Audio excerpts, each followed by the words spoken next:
What's going on, everybody? It's PPD Nationals time, doubles day, and well, it went receding to now gone. As you can tell next to me, Sean Green is now turned into Steve Hilger. What an improvement, right? I mean, come on. It's a very nice hair day today. So it's going good. Loving it, folks. I hope you're ready. It's going to be a great day. We'll probably be saying Porky instead of Steve Hilger. If you don't know who this gentleman is, he's fantastic individual as well as a guy who's been a part of the PPD program for quite some time. So he's going to be along for the ride today in this doubles action as well as the bonus pool later on this evening. So we're going to get right into it. We have a doubles Division 6 matchup underway, Porky. And how about this one? It's Jeremiah Berger and Scott taking on Brandon and Vincent. Brandon, I believe, is a 10K bonus pool participant, so possibly some big money on this. This is a loser side, round 4. Yep. And, that's what makes it all worthwhile with PPD is like getting into these bonuses and having a chance to win the big money. And, I've seen it before in the past where a couple of people in the 10K bonus, they end up being the only one winning and they get the whole 10K. And, that's what people aim for in doing these leagues. So it's pretty exciting. It's never over. There's a loser bracket. So just because you lose once doesn't mean you can't come back and double or triple dip. So, yep, we'll see a couple of those last chance matches going on later on in the day, maybe sooner rather than later. We'll see where the action kind of piles up here, but we're underway from the Fraternal Order of Eagles in Michigan. That's where this is from, and it's a 0-0 score line right now. Brandon and Vincent trying to fight back this pressure from Jeremiah and Scott.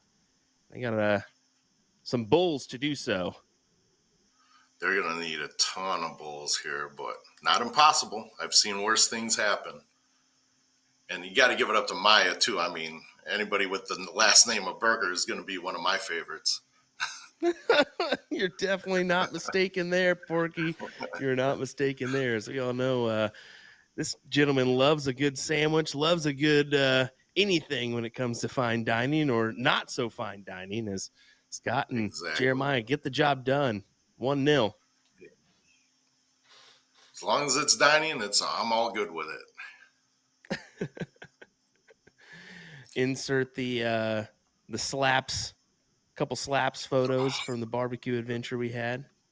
Nick, yeah, wink, wink. That one. We got to get a redo on that one for sure. So definitely looking forward to it. Hopefully in October we'll see. You never know what will happen, but there we go. Good start there from Vincent. So now this is going to be Cricket 501. And what is the tiebreaker game in this one? It's going to be Cricket. Yep, Cricket for sure. So it's going to be heavily leaning towards the Cricket here. Our last chance game is going to be Cricket as well. So it'll be a 1-game Cricket shootout to see who moves on in that bracket on the 2-loss side. But yeah, gotcha. On the king seat side, it'll be all Cricket as well. So that'll be a race to 4, if I'm not mistaken. Is that right, Nick? That is correct. There we go. And, Nationals is like one of those events with PPD that I haven't played yet. All the other ones I have, so I'm kind of familiar with the format. But, one of these times, my schedule is going to work out to play the Nationals. And, man, hey, if you can't be in it, you might as well come and watch it and sit here and commentate on it, right? You're not lying there, buddy. I'm surprised that you haven't participated in the PPD Nationals, but hey, that sometimes is the case. Yeah, schedule conflicts. Yep, schedule conflicts and all that stuff, but it's always good to watch it. It does happen. Jeremiah just trying to set himself up, and unfortunately a little bit ways back here. So Brandon getting a look at 1, 2, 3.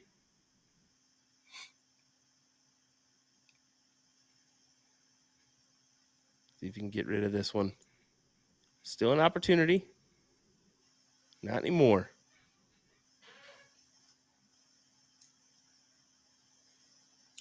Now, all this is going to be open out also, correct?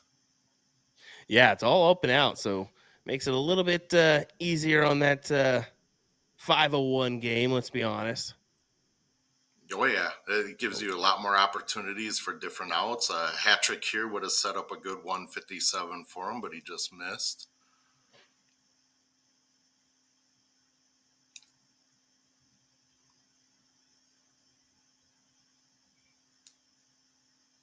Now they tied it up 1-1 here. We're going to set up that last leg decider to see who's going to advance on that one loss side or who's going to go into the losers bracket. And that's the 2-loss bracket. Some of these individuals are unfortunately already out in Division 6. Fighting it out for the King seed is going to be Brittany and Jed. I believe that's Jed Neal. Yes, it is Jed Neal and Brittany Keller. Taking on Damien and Olivia, and that's a dangerous duo. Olivia Terry, she's a part of that 10K bonus pool. Damien, a part of the 5K bonus pool. That is going to be a good match. And just a reminder, if you're in that bonus pool, you have to win in order to cash in on that. No second place, third place finish is going to do to get in that bonus pool money.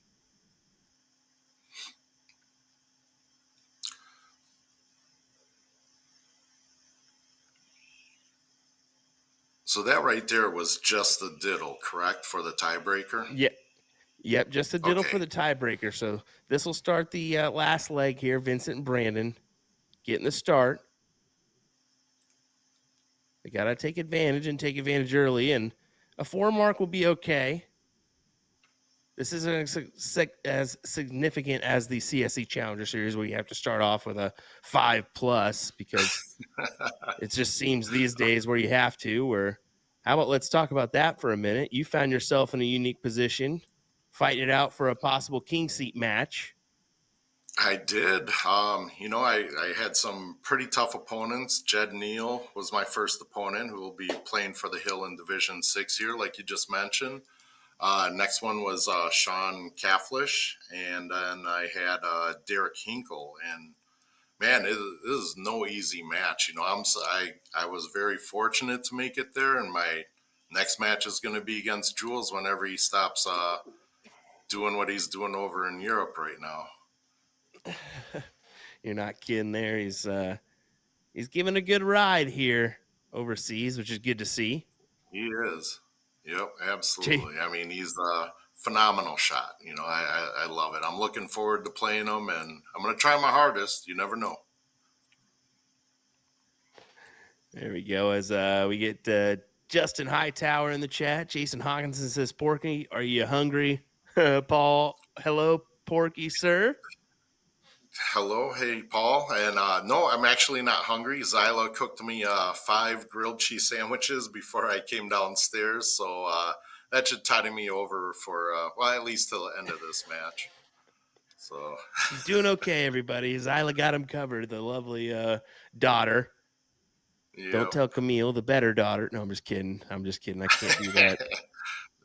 Yeah, I won't tell Camille. She's pretty violent.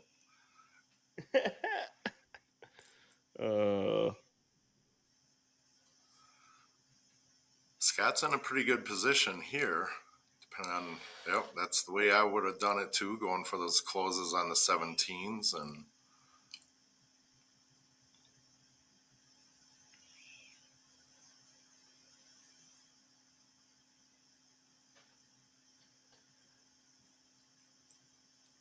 the pressure has been added from Jeremiah and Scott here. So yeah, Vincent and Brandon are going to have to find a new honeypot. They do it with a good 7 mark on the 18s, but is it enough? Jeremiah been part of the CSC Challenger Series for a couple sessions. Yeah, phenomenal shot. Wow. Big 7 there for him as he closes the door on the 18s as well.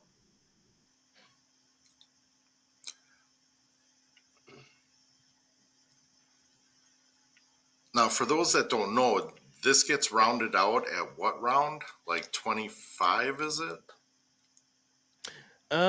It's 20, right, Nick? 20, okay. It's 20. You know I that one, believe it's Will. I You believe it's know it. 20. Yeah, I knew. I'm Yeah, just double checking. yep. And I was just checking initially because I know I've seen that come into play as a strategy for some of the teams to where they'll just sit there and pound the points and try to win by a round out. It doesn't seem like this match is going to go that way. It looks like they're going for the kill, whichever way they can right now.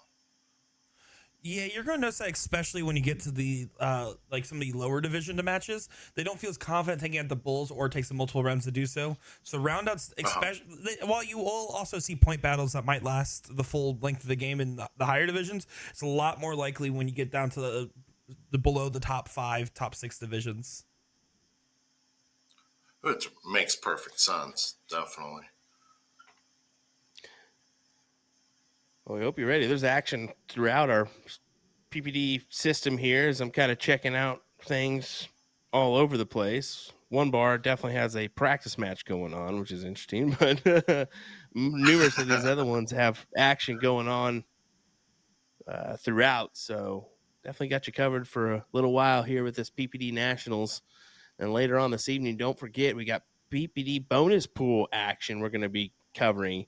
We're going to be letting you know those winners and whatnot. So you can kind of keep an eye on those big winners and maybe meet up with them in the bathroom, take their money from them sometime, whatever you want to do. I'm just kidding. Don't do that. Don't tempt anyone because you know they're going to come back and blame you. I hope not. It was just a joke, everybody. Don't do it.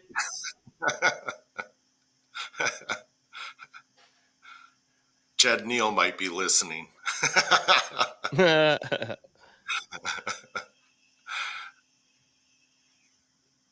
I love Jed. Well, He's a good guy. definitely so, especially with his Dumb and Dumber attire.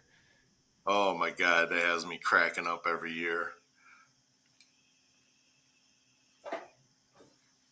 Well, here we Him and go. Kevin. Big moments here. If you can cash in on another trip 15. And he Wow, what does a it. big hit there. That was That's a huge. That could be the that's a game tide turn. changer. That's a tide turner right there for sure. And Scott kind of knows it. He knows he needs a ton of these bulls here. Now we really resort to the 15s. Yes, he does. He goes ahead and takes out that number and then goes right back. Probably not a Smart bad shot. idea there.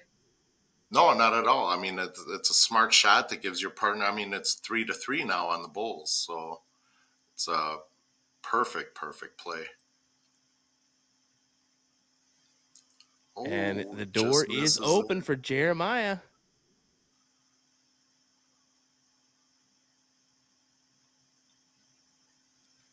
What do you fancy here, Jeremiah? Do you fancy a win or not? Big double.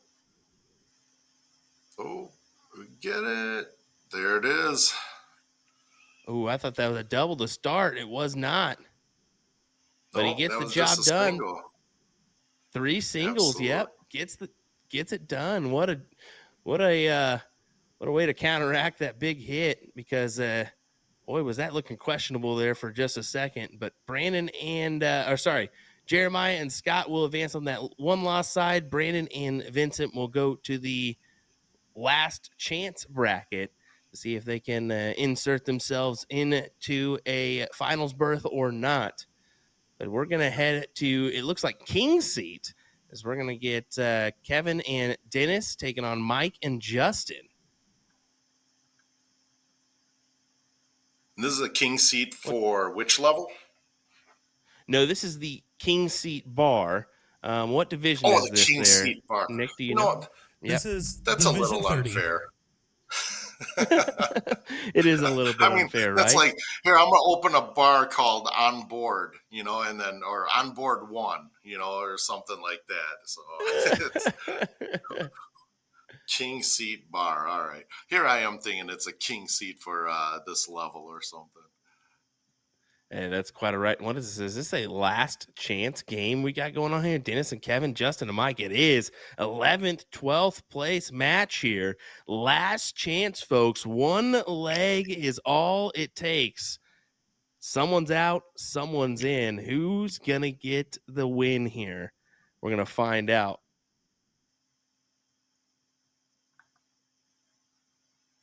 It's amazing how quick things kind of go here. 1:30 is when we start our action, and we're already some people are already out. Some people are kind of kicking in gear, trying to fight for the win here.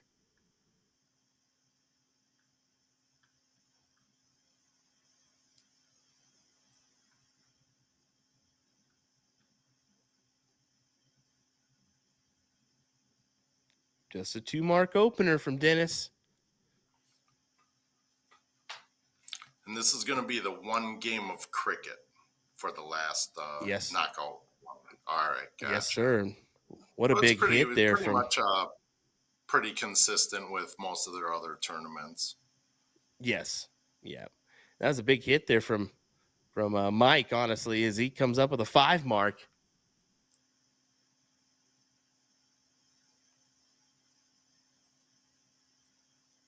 Oh, cashed in on the double 20 to put points on the board. Justin, if I'm Justin, I go ahead and attack the 19, get one on the board, and get rid of that 20.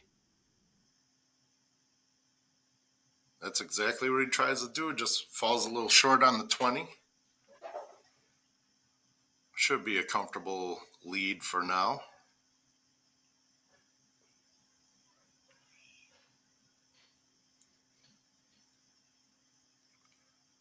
Now in this shot, what's your call, Will? I mean, personally, I would go 18s just to get that second number, and then maybe go back to the 20s for some points, but at least have that to fall back on, because now he just needs a single 20 to close there, and his choice to go more points or go for that 18. Yeah, that's a smart maneuver there, especially, considering where they're at division-wise as well. Probably smart to have that other wedge to work off of, especially with that opponent needing just the one. You see it's already closed, so got to open up the 18s for scoring. There's the one that'll do so. And not quite enough to get out in the lead, so Justin can just attack the 18s. No harm, no foul, just needing 2. You can see he goes first start at the 19s. I would have been tempted to just go ahead and get rid of the 18s first.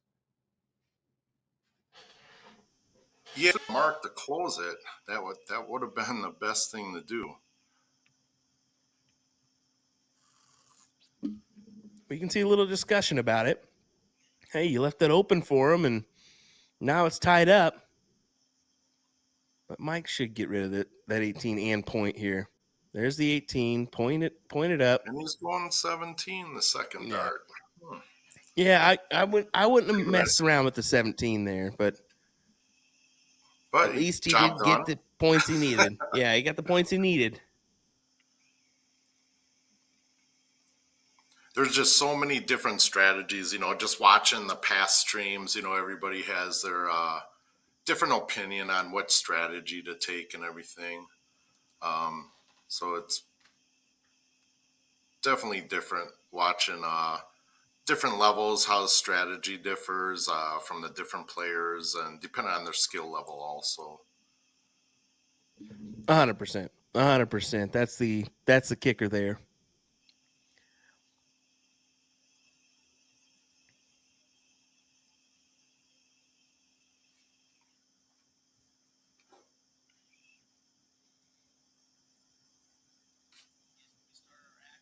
Well, you can see Dennis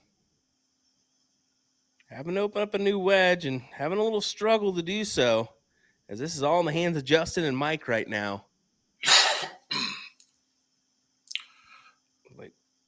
That's a big first, big second. Going for that 9 mark. That's a very good round there by Mike. Well, there they go. They're 2 closes away from a win here and moving into that 10th place match. We'll either take on Miranda and Paula or Daniel and Darren.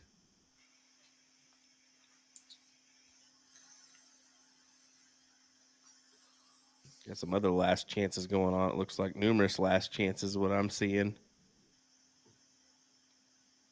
Those last chances can be interesting because, unfortunately, they either mean, well, we're losing a bar or someone's going to have to move over.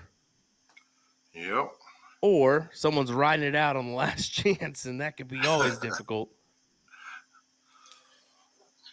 And we've seen it happen where somebody loses 2 and then makes a run, and all of a sudden they're in the finals fighting it out for Yep, the big money. absolutely. See it all the time. All the time. Even Looks been like a part of Stephanie that Neal. on the losing end. Stephanie Neal is in one of those last league deciders, if I'm not mistaken, as we saw her yesterday put up quite the performance in singles.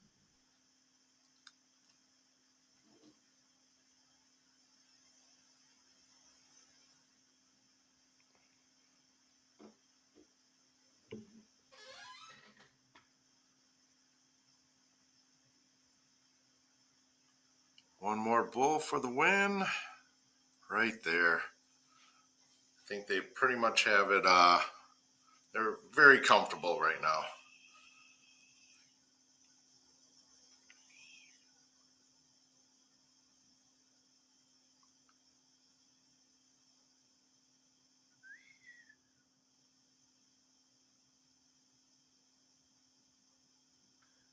Checking in on something. Someone's saying Division 4, Ray and Bill. Well, I'm looking for Division 4, Ray and Bill, brother, and I'm not seeing a Ray and Bill on Division 4. Hate to tell you, but yeah.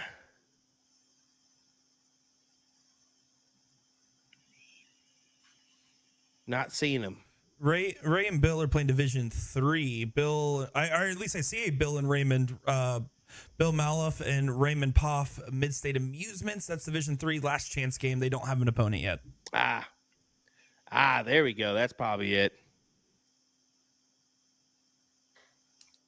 And we do not know if they're on a streaming location or not. Mid-State. We'll kind of check it out and see.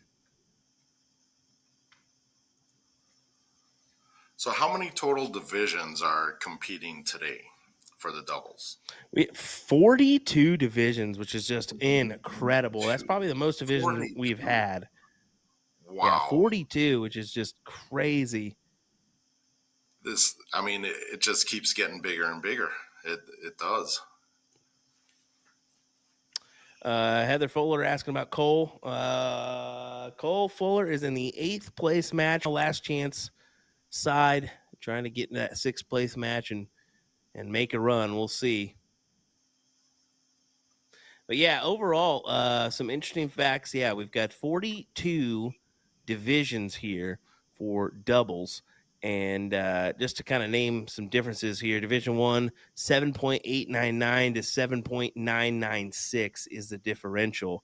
For this division here, which is, what division are we headed to now? This is Don Kirby, so it's got to be up there. This is Division 8. Division 8, 16 teams, 6.760 to 6.911 is the differential. So just incredible stuff for the doubles. Overall, 1,622 players participating in this weekend's events, and 100% payback of entry fees plus $76,000 added for a total payment of $197,494. Wow. If that's not incentive enough for some of these new players to even try to get in this, and, just the skill level, just having to be able to win the same amount through all the divisions, you don't need the high skill level to get in this. You just need to get in it, and that's it. Nope, that's it, really. And first place prize across the board, $700. So no matter what division you're in, you're going to get $700 for coming in first. Second's going to be $500. Third, $300. Fourth, $180, which is some good stuff. Good stuff. That's some good money coming your way. Splitting $350 for first place, and then add in that bonus pool. So you never know what you're going to win there. If you're in the 10K bonus pool, that's the players ranked 1 to 100 in the overall rankings list or participation list. They're going to get 10K if they win first, and nobody else wins first in the 10K bonus pool. Now, granted, if a couple people win it, they're going to split it, but still a pretty good payday coming their way. Absolutely. Even if it's split 5 ways, it's still a couple grand in your pocket. Dang So, right. Can't argue with that. Pays to participate. as Don and Stephanie will get the start here in this leg. This is a game two of 5, so this is going to be a 2 out of 3 matchup here.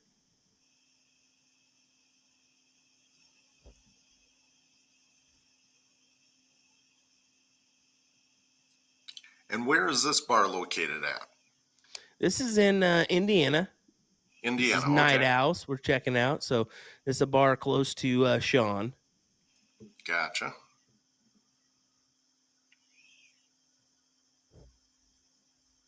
Something you don't see in a long time. Well, I know they have them not around Wisconsin, but a smoking bar. Yeah, I'd say they definitely are a smoking bar, as you can kind of see Don back there. Yep. So you mentioned that a couple times. Don and Stephanie playing Bob and Chris here. Don in the 6K bonus pool bracket, Stephanie in the 5K. Bob 5K as well, and then Chris 3K bonus pool. So this is your round 4 matchup. Winner will advance to play Anthony and Brandon in the next round.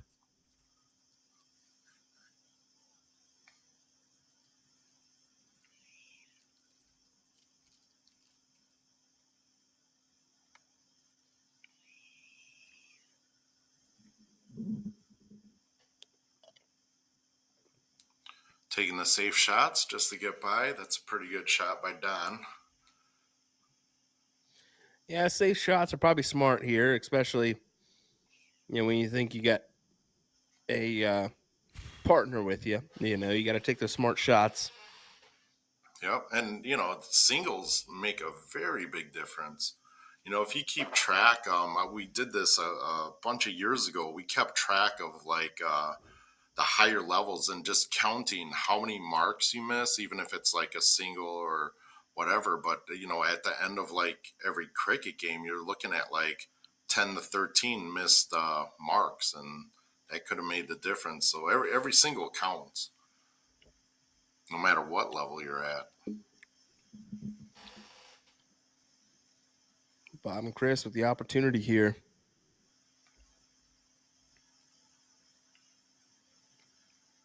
Got to take advantage on the 18. Big triple there. Good 4 mark. That'll work. That definitely puts a nice little cushion there. Puts a little pressure on Don here. Yeah, Don's perfectly capable of taking stranglehold here. Yeah, good 6 mark from him.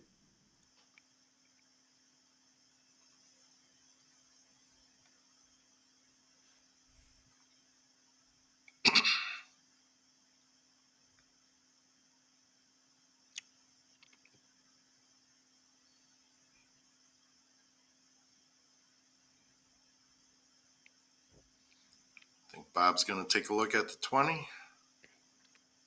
Yep, he does. He does. Only a single, but yeah, you got to take your looks eventually.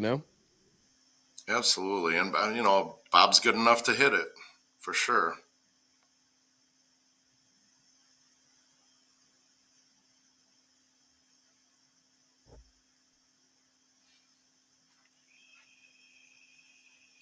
All right, Chris, what do you fancy? More 18s? Or you get rid of those 20s? Well, I guess Well, you can't go 18s are 18s. You got to, close, right? yeah, I'm about to say, whoopsies. You're going to have to go 17s. My apologies. Yeah, it forced your hand. You're going to have to go down to 17s. Porky, I do that a lot, by the way, so. Do you? And you No, know yeah. what? I mean, in my opinion, you're basically 6 points behind. And the way I always look at cricket is, they only have a 2 mark lead. So I would have taken the stab at closing the 20 on that. Because now you're looking at a 8 mark deficit versus it could have been pretty much even. Especially after Don just did that. So. Yep, exactly. Big hit there from Don Kirby.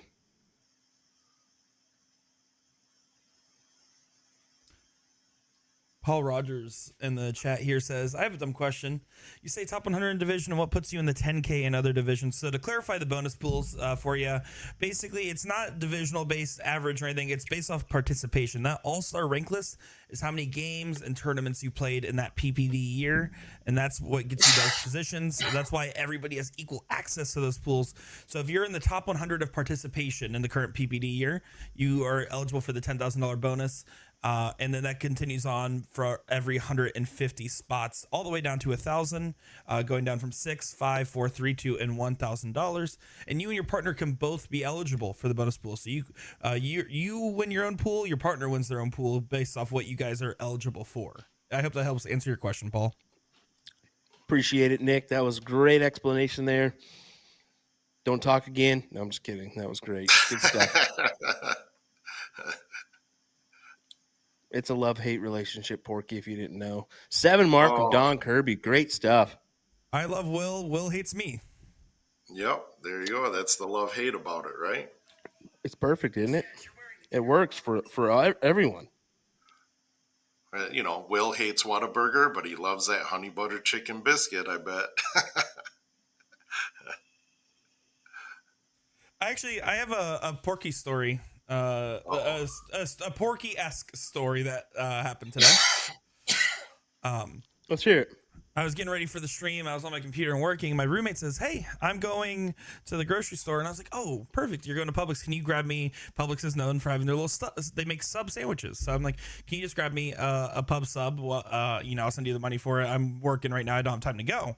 And she's like, yeah, I got you. What do you want? And I said, just go up to the person up there and ask for the works and see what they give me. I don't care what it is. I'm just curious what will happen. And so that's exactly what they did. They went up, they asked for the works. The person started making a sandwich, and the person next to them that also worked there said, you shouldn't do that to him. And then they said, no, I am. And so I got a sandwich with one of every topping. Nice. So it was a very big sandwich. I only ate half so far. And I felt like that was a Porky Perfect, because I opened it. It was like comically big, and I was like, "Oh, great! I have everything on here I could ever want." Hey, just do us all a favor and mute the microphone when that bathroom break comes up. Yes, please do. That reminds me of the Subway. They used to have the feast. If you ever remember that, where it was one of everything. It was turkey, ham, roast beef, salami, pepperoni. It was like, what? Just slap it on a sandwich, eat it. Yep.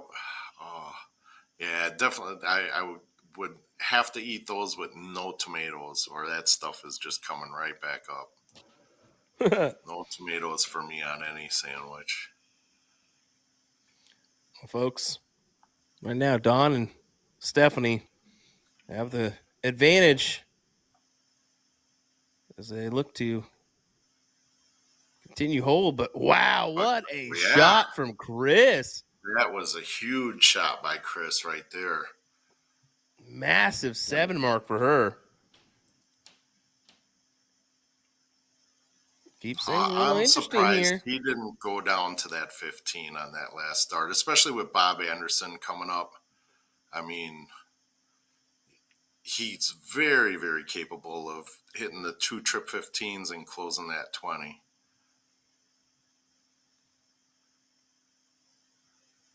Yeah, we all know what Bob Anderson's capable of. He's been a frequent flyer on our streams throughout. Oh, yeah. Frequent flyer of many of my losses also. You put, I'm just thinking, we call Don Kirby the mouth because he's always yapping, according to Sean. Vice versa, Bob Anderson's known for much of the same. Put them in a conversation. I'm sure it's endless content. Yeah. Get out of here. Chris here with a big opportunity. I mean, 3 singles puts them in a pretty good position. It really does here. Let's see if she can do a big triple 15 upstairs. Go upstairs. Come on, 2 singles. Don't even look at Bob. Just do it.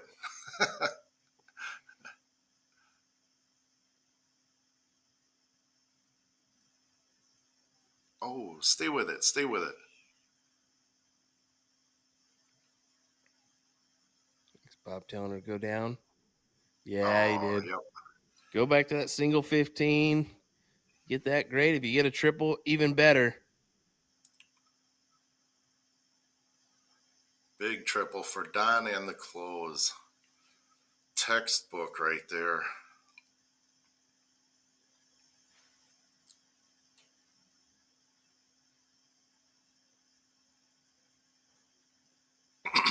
I do have some good news if you guys want to hear it. Sure. Let's hear it. Gabe Steffen and partner, unfortunately I didn't write down which partner it was, did win out the King C for Division 1, and they are the team playing on the stream board, which means when Division 1 finals comes around, we will be able to cover that for you guys. That is awesome. Love it.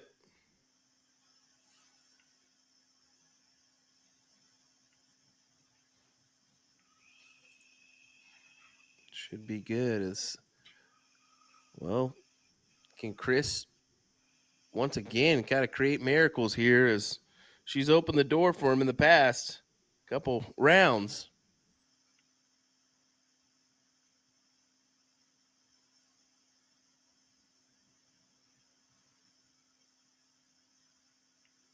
Maybe a little bit too tough to ask for here as Don Kirby's gonna get a look. With two bulls, I don't really see him missing it. No, I don't either. 1-2. There Easy it is. peasy. I don't Grabs even the think one. he opened his eyes on that one. All right. And that's a 2-0 advantage, isn't it? Or is that a 1-0? That's a 1-0.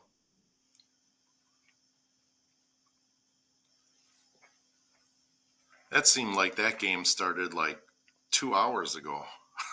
Well, that's why I thought it was 2-0 because I thought they got through that one pretty quickly, but no, it turns out it just kind of got interesting there. It was a battle.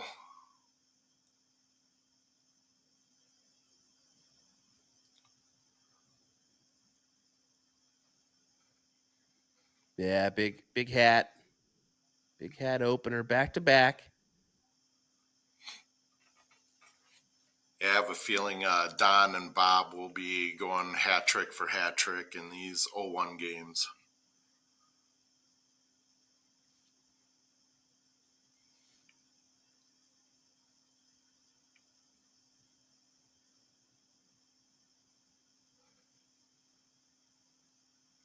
Well, how about this? Some unlucky misses. Very unfortunate there.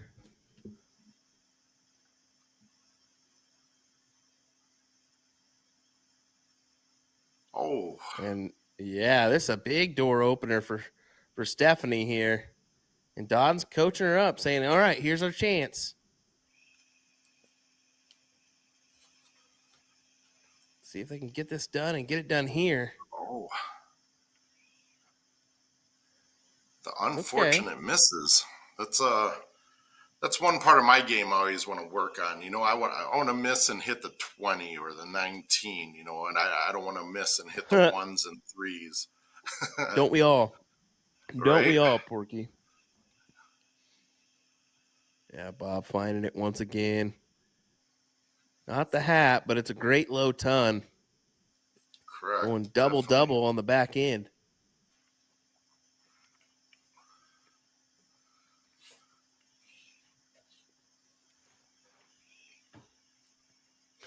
More perfect stuff, though. I know. Putting in another one of those hat tricks with ease.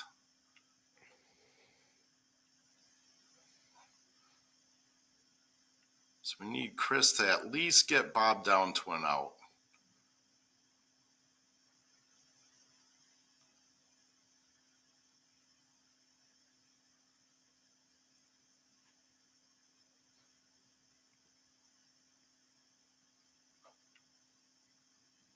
See if she can do it. She's got 2 darts to get him down to an out. Needs at least 39 points. There's a big shot. Big one. That's actually not a bad out with Bob's skill. No. No, it's really not. Bull, Nope. trip 15. And how about that instruction from Don saying, hey, just go Left 14, side, 11 right? wire here. Yeah. Yep. And that's an Which easy, is fairly, smart. yeah, it's fairly easy out for him as well, 118. So pressure's on here for Bob, and he knows it. Kind of steps back here, takes a breath, and then steps into the throw line. He's kind of After admittedly that guy probably waiting. almost walks into him. Yeah, I was about to say, probably admittedly waiting for the other gentleman as well. He's going to get a Here it look. Trip comes. 15. He's going to do it. Oh, Oh. he probably dropped that just underneath one hole on the opposite side I into the bet trip he did. 2. Do you fancy Don Kirby? Oh, no. Of all numbers right there, Don could have missed and hit. Wow. Oh. Now, This once is again, stuff folks, that gets exciting. it does. And this is open out. So Yep. this is just a single 19, fat 20 if she wants. However she wants to go about it. And I like the 13 route. Go ahead and trip 13, and then she can go double or single. Keeps it interesting. 14 for the win.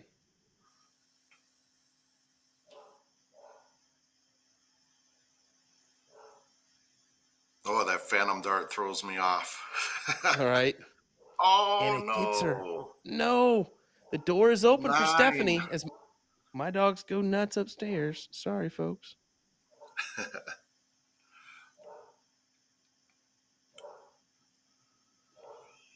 All right. Stephanie stepping in. 53 needed. Surely she'll go, what, 13? She'll She go went 3 17 for and hit 36. 17. I like it. Oh, no. Get in. Oh.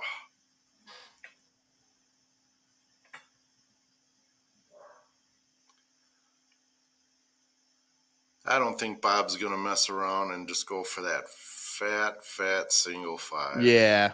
Yeah, just fat 5. This should be done. There it is. Give him an opportunity. He'll take it.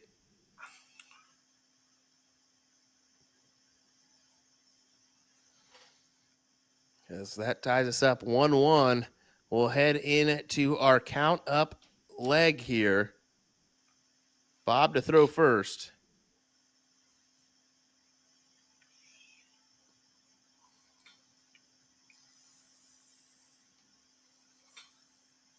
The neighbors.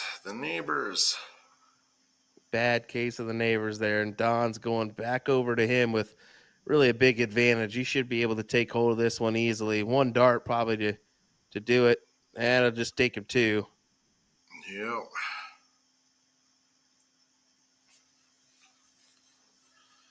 Happens to the best of us.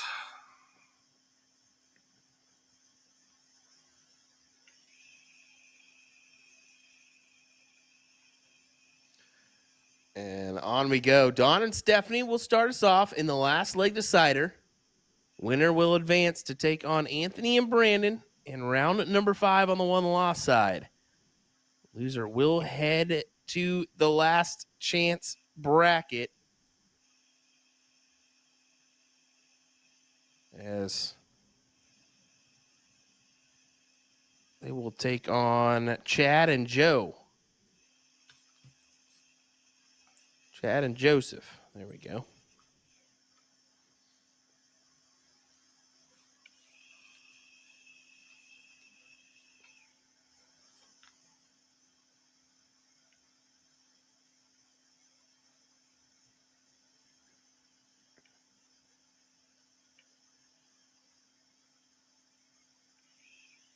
How about this move? Attacking the 15s early.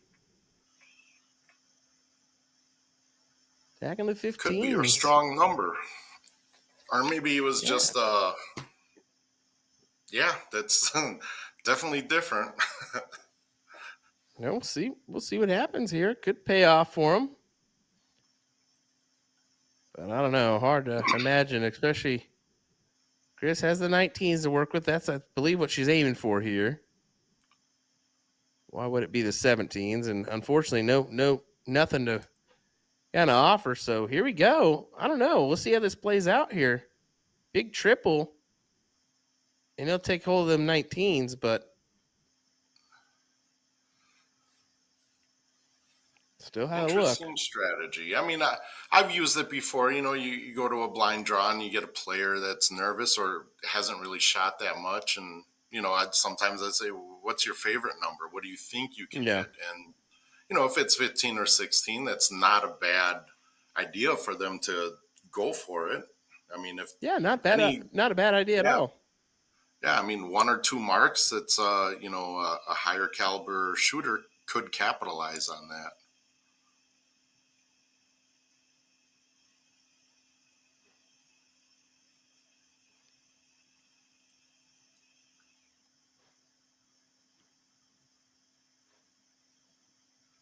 I think Bob and Chris are going to play it safe here and try to get a really good cushion with the points, especially in the tiebreaker.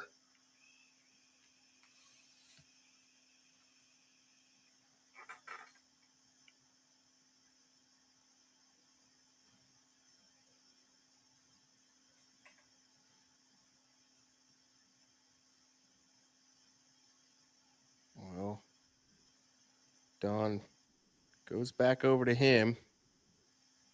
Needs really something of value, and he knows he needs a lot of it. Yeah, utilizes the 18 here. Yeah, it doesn't give him any points, but it opens up some wedges and makes things interesting. It does. I think I would have went right at the 18s right off the bat because, I mean, when you're going 15s against 19s for a point race, that's not a good idea. And Bob just took all that away.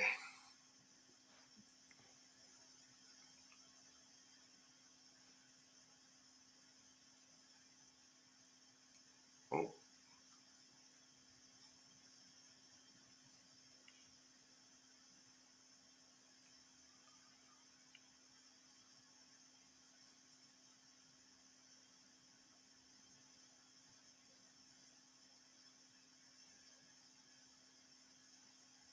Chris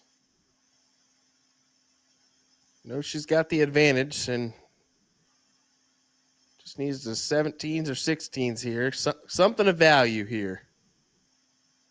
she's going to try to stay on that 17.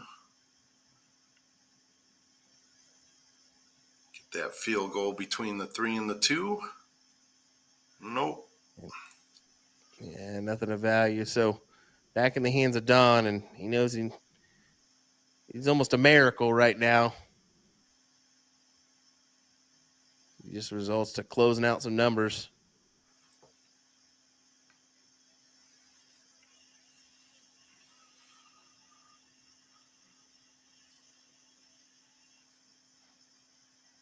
Bob not wasting any time.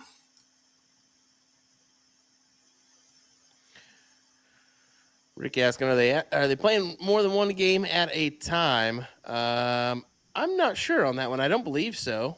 They may just be over there just taking a couple warm-ups, which is kind of usually that's kind of a tisk deal if you're in person. Yep. It's a little different with remote. I don't believe there's an explicit rule. But also, to be fair, it's not uncommon for people to play remote tournaments or league matches while playing this. Some people are really used to playing multiple boards at a time. Like, that's something that I've done in the past. I played in multiple tournaments at the same time or played PPD League while playing in a PPD tournament. Yep. I do that in the present also. So, Monday nights, Garrett and I, we shoot our 7 p.m. league. And then right after that, I usually have my CSC match. So definitely not unheard of. Sometimes they run a little bit behind on the league and, it runs into the CSC match. So definitely guilty of doing that. Sometimes, it's like, depends whether or not it's an advantage. You always want to focus on that CSC match and not so much the league. Some people can do it, some people can't.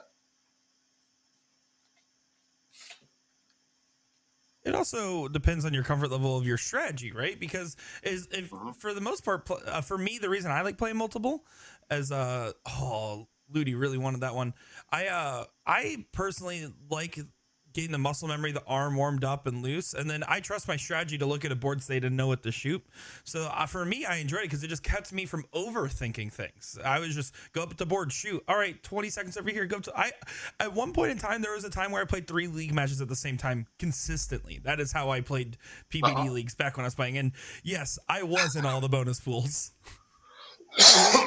And that's the goal right now. It's Garrett and I, we played on Wednesdays, and then Wednesdays didn't work out for him, and now we play on Mondays because it's a little easier for both of us. But we shoot 3 7 p.m. no cap leagues all at the same time on Monday, and most Mondays we're trying to do double headers, so we're putting in 114 games. Wow! And did you Kirby? Look at that! Double bull for the win. As they take advantage there in the last leg. Wow, what a shot. We need to stop talking because as far as I saw, it was 171-45 in points, and Bob needed bulls and 16s to win it. So, wow, that's crazy. Yeah, all of a sudden, Don and Stephanie come out the winners. They made the stand. Yes, so that's great. So, good stuff. But I know Nick's going to be looking in the background, seeing what we've got coming your way. We may take just a quick moment so we can take a peek here. That is correct. Yeah, we're going to be taking a quick break, get everything dialed in for you guys, and I believe our next match coming up will be a match, 3rd, 4th place match, guaranteed winners of the one loss side of the bracket for Division 6, Jeremiah Berger and Scott Arkles going up against Brittany Keller and Jed Neal. So that once they get all set up and logged in, that will be your next match. So give us a few minutes. Let's play words from our sponsors. Nick Teixeira, Steve Hilger, a.k.a. Porky, and Will Stewart, a.k.a. Will Stewart. We'll be right back.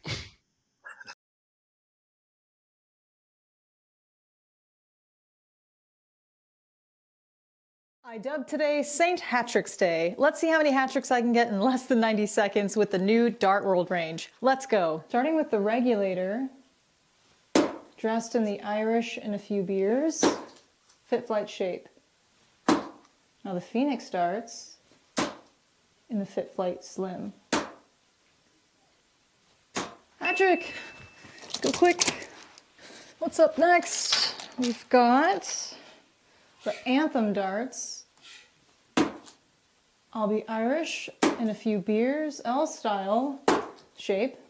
Then Piranha Razor 02, L style slim. Oh, stupid bounce outs. Finally, we have Challenger with Target K-Flex. Ooh, and Liberty, Liberty, Liberty, Liberty. Get in there!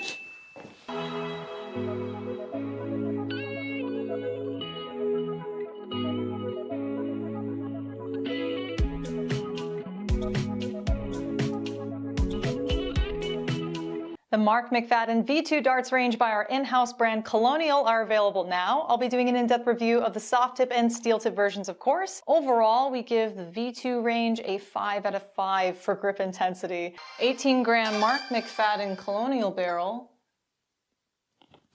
Throwing a single leg of 501. Split bowl, double out. Do not miss inside, Jen. For you, Mark, shooting the 22-gram Mark McFadden Colonial barrel, and Mark's favorite steel tip checkout is 126, of course. He's got to pick a big hitter, so we're gonna go 19s all the way. First attempt here. Ooh.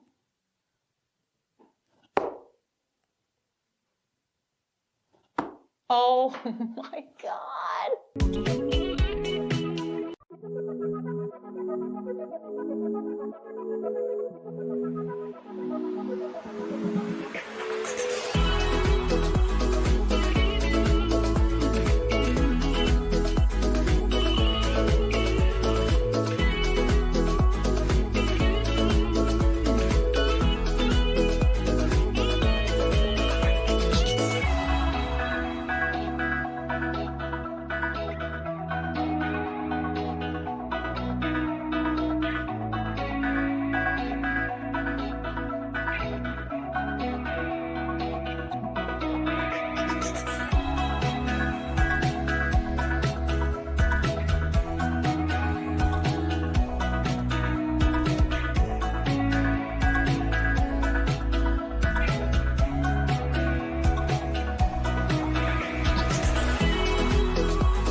It's Women's History Month. A to Z Darts is celebrating by encouraging you to show your love for the ladies in our industry. We've dedicated a page on our website called Women in Darts, where you can browse all of our female signature darts and flights. If you don't see your favorite player, simply check with your local supplier. And don't forget to thank your female bar owners, league organizers, or the women that are employed with the manufacturers in darts. If you love our company, we're always proud to share that we have a strong female leadership and perspective here. We're led by a female CEO and general manager. We have women leading our online sales, wholesale, and warehouse departments. I myself act as the creative director for all of our brands, A to Z Darts, Magicware, and USA Darts Production, where we live stream some of the best female talent in the world. There are so many women in darts that make our world go round, and we hope you take the time all year long to show them your appreciation. Thanks for watching.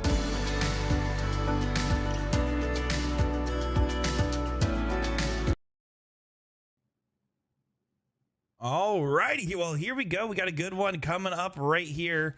Unfortunately, both of those commentators, we had to get them out of here. We were done with them. We said enough of that. Just kidding, just kidding.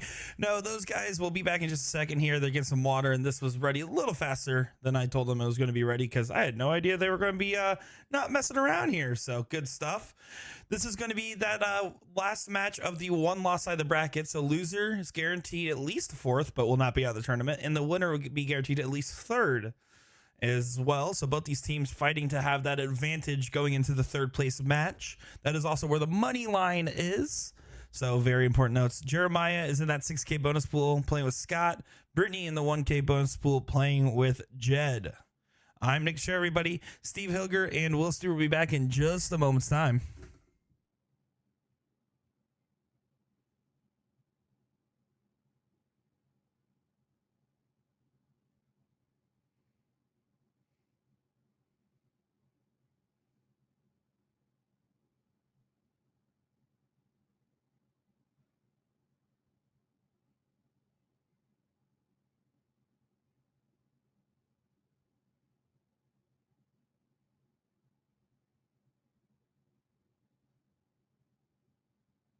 Yeah, just texting with Steve Hilger here in the background. Unfortunately, I think he might have lost internet. So we're doing some tech work in the background here, but we didn't want to miss on the match we promised you. So chat, listen, you got me for a little bit here. You can enjoy the talk. You can say hello. You can do whatever. I'm excited to see you guys. I hope you guys are just excited to see me.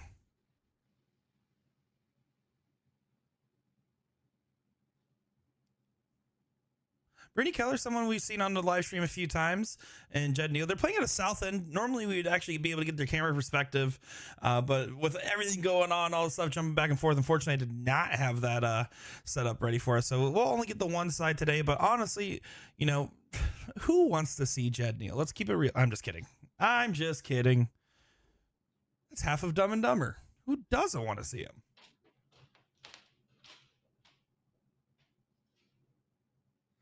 You can see right now, Jeremiah and Scott just kind of bossing things along here. Jed closing up behind, trying to put some pressure going into the Bulls.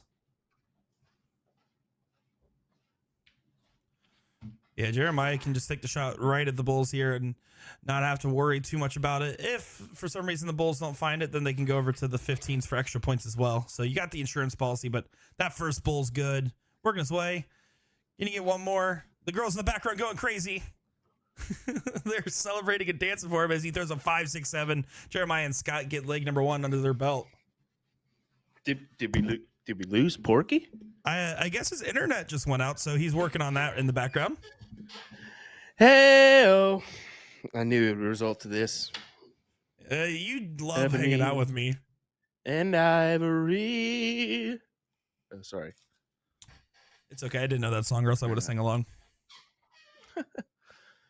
That's all right. That's all right. You said what place is this match for? Third, fourth? Yeah. This is the last match of the one loss side. So losers goes to the last chance in the 4th place position. Winner goes to it in the 3rd place position. So basically the finals of that middle bracket is the way you want to think about it, because it gets you that 3rd place match with the advantage as well. So you could potentially go into that finals with only 1 loss instead of 2. Looks like a lot of our divisions are in that position right now. So Yes, they are. It is cruising. It is happening quick here, Will. Love it. Love it. Long Sure, all these time. guys are. I'm sure. Okay. I'm sure all these guys are loving it as well. Sweet baby Jesus, somebody help me. I like the okay there. Okay. It was a little unnecessary, but okay, all right. Well, I'm just saying, like, for a long time, I'm going to love it. Just stop right here, Nick. Yeah, you're right. You're right. Everyone, welcome back. PPD National. Just restart the stream from the top.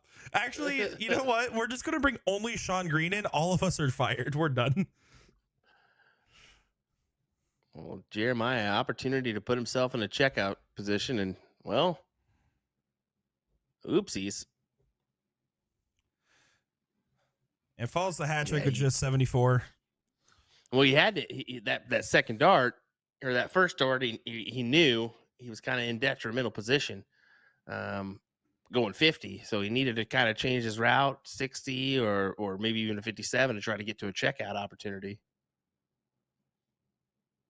But even 57, I mean, that's a difficult one. So 57 would have left what 159, I believe. So yeah, no, you're exactly right. But then again, Judd Neal handed the opportunity back, not leaving Brittany on and out. Scott will leave an out here.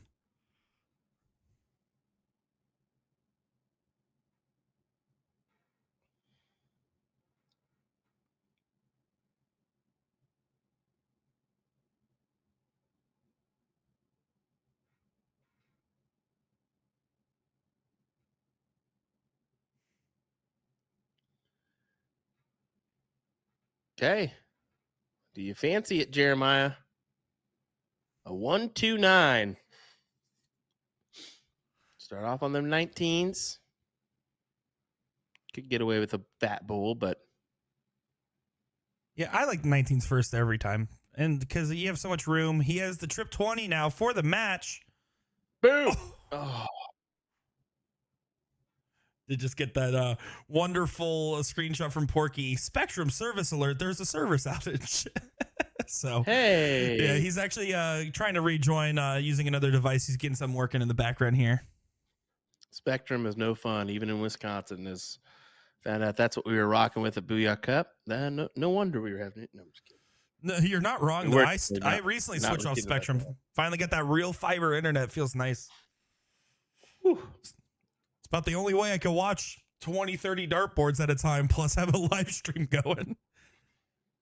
Not to mention, I think my cat's over there playing Call of Duty or something. It's Brittany Keller, single 15. She might take this out. Thinking you miss it. You can take it out right here.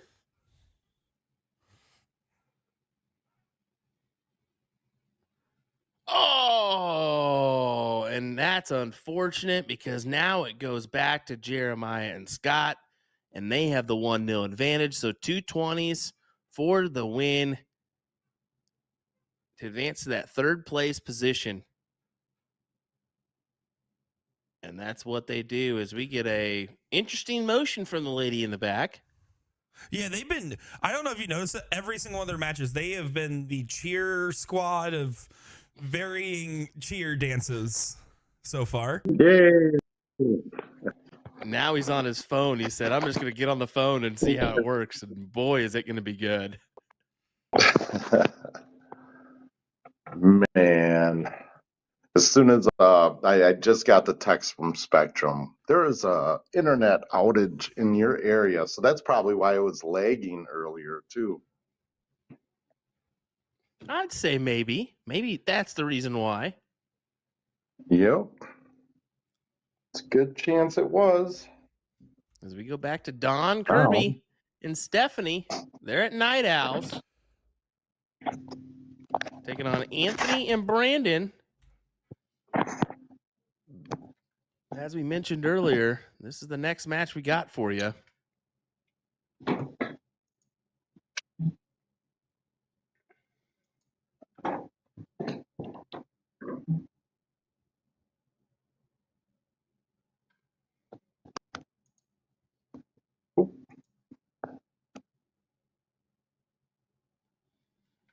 Just a quick reminder, folks, this segment of the PPD Nationals brought to you by Nicholas Teixeira.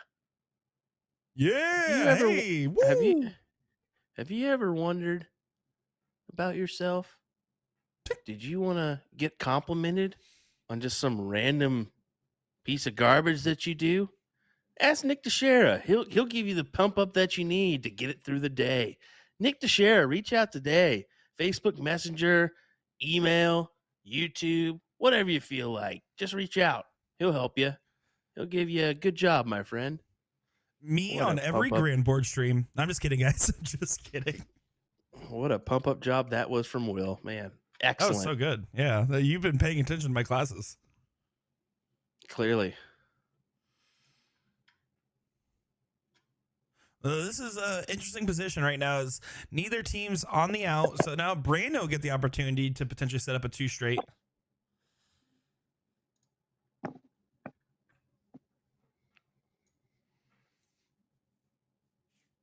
All right, I'm back.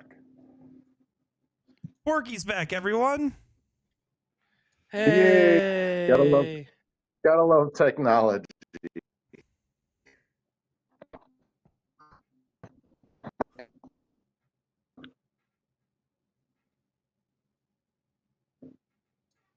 Oh, Don Kirby finds Hattie there. So 55 points, and Anthony not on an out as Brandon was not able to do so. So this is a big opportunity for Stephanie. 55 can be done in 2.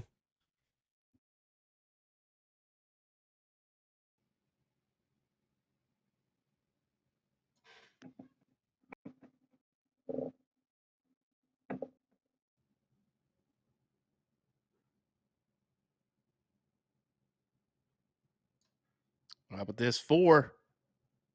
Oh. See Don jumping around in the brown there?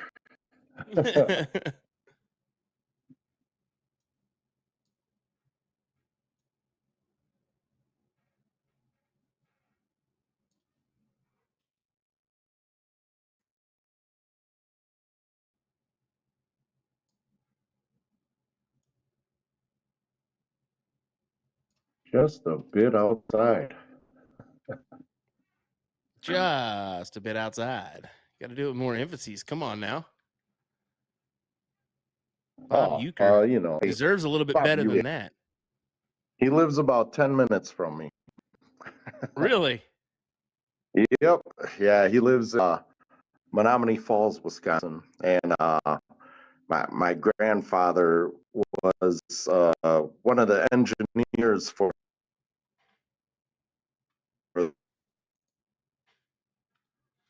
We're getting some breakup stuff from you there. Yeah. Ruh-roh. Yeah, I think there's the cell towers and the internet lines. What is going on over at Porky's neck of the woods? I know, man. It's crazy. All of a sudden something popped up, and then all of a sudden I'm frozen and all this good stuff. It's always fun when it's a live stream. It doesn't matter how much you test, practice, or prepare. Right before you hit go live, Will can attest to this. Something always happens. As we are 1-1 here going into the final tie-breaking leg.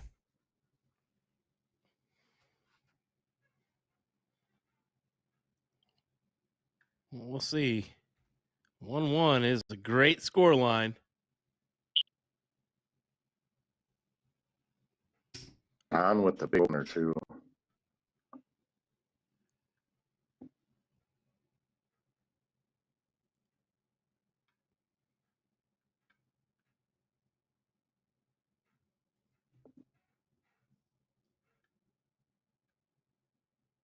Don talking to Stephanie there. They're in a great opportunity to take great advantage here.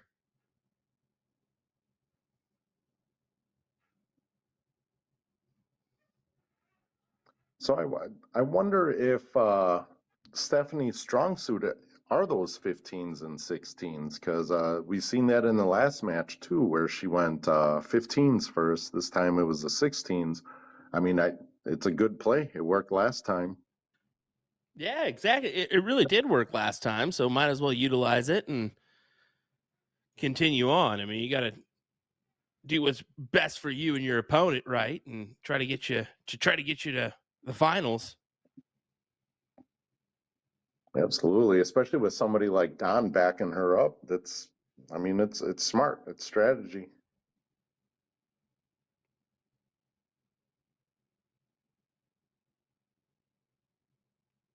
Very big by Don. Did it again. It froze up. Yeah, we may just have to wait until your internet kicks Yeah, in. It's kind of chopping around a little bit, so. exactly. But it was fun trying to talk to you for a little bit. Right? Womp womp womp womp. Here we go, Stephanie and Dawn. Technology is frustrating. And unfortunately, it's my job. Yeah. No. I Dawn think is I will having some fun definitely out there. sign off here. Oh, sorry. Dawn having some fun. You can see him dancing back there and whatnot. That's great. He's enjoying every minute of it.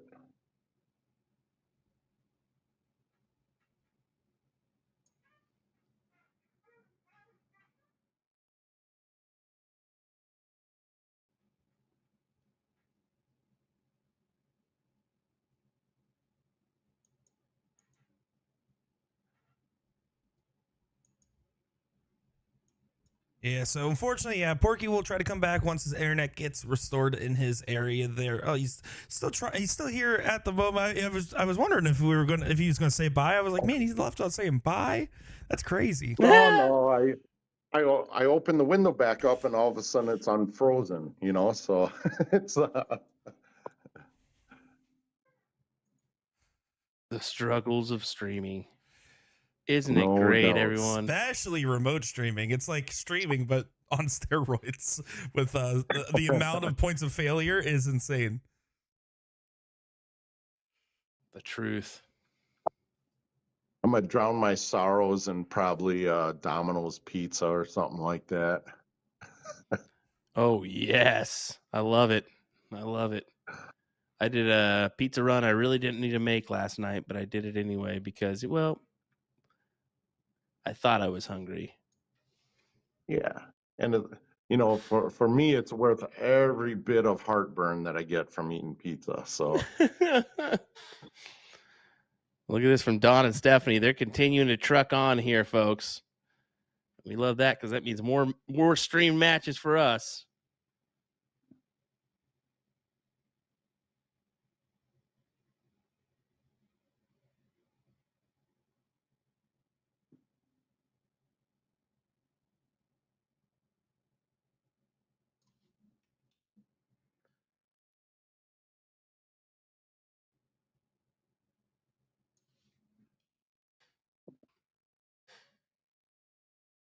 If you can put this leg away.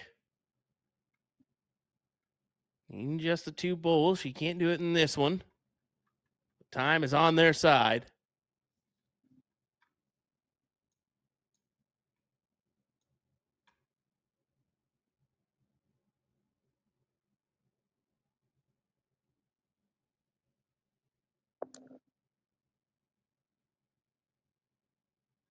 yeah, once again, I don't see Don missing the two bowls to put this one away. Oh, commentator's curse? Did I do a commentator's curse? You just commentated. You just commentary Yes, cursed him. my Job first one well done. ever. Outstanding work there, Porky. I First always one ever, talk about it folks. when I see you guys do it, and now I finally got my first one under my belt. My life is complete. Welcome I to the can lose the club. jewels on April 1st and I won't care. So,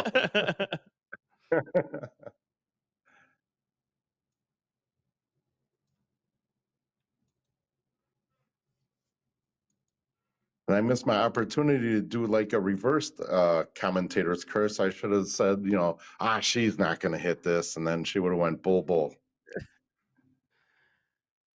How dare you not do that? As Don will step in here. Just need the single one. Potentially. We'll see. I I'm mean, not saying, three darts from yep, Brandon. I'm not saying a word. All right. Here we go. Yeah, it doesn't have anything. So Don needing the one.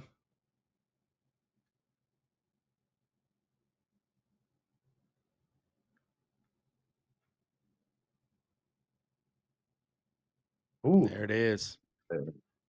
there it is. Alrighty, guys. Well, we're going to figure out in the background real quick about some of our tech stuff going on.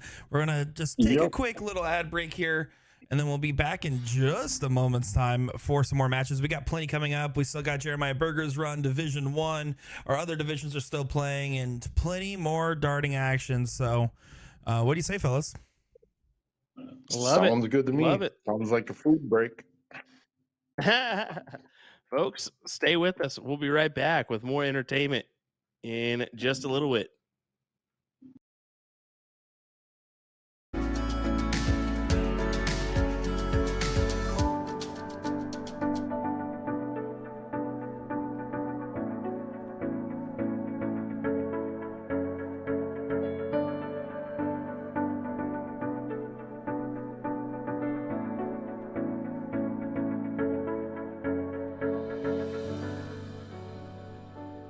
All customers that purchase our March 2024 Dart of the Month special will automatically be entered into a raffle to win a set of Target Bolide Void darts. Winner's choice to the soft tip 18 gram number 10 model or steel tip 22 gram 01 or 03 models. Congrats again, by the way, to Joe Niedert, who won last month's giveaway. Our March Dart of the Month features the entire Target HEMA darts range, which is marked way down, providing an awesome savings for you guys all month long. I already did an in-depth review of the full HEMA range 2 years ago. Watch that video on our YouTube page at AZ Darts. Since I've already thrown all of the different HEMA models, I asked Duke to grab me my personal favorite set, which is the Model 03 23 gram steel. Thank you, Duke. Do a quick test throw with the Target K-Flex system on here.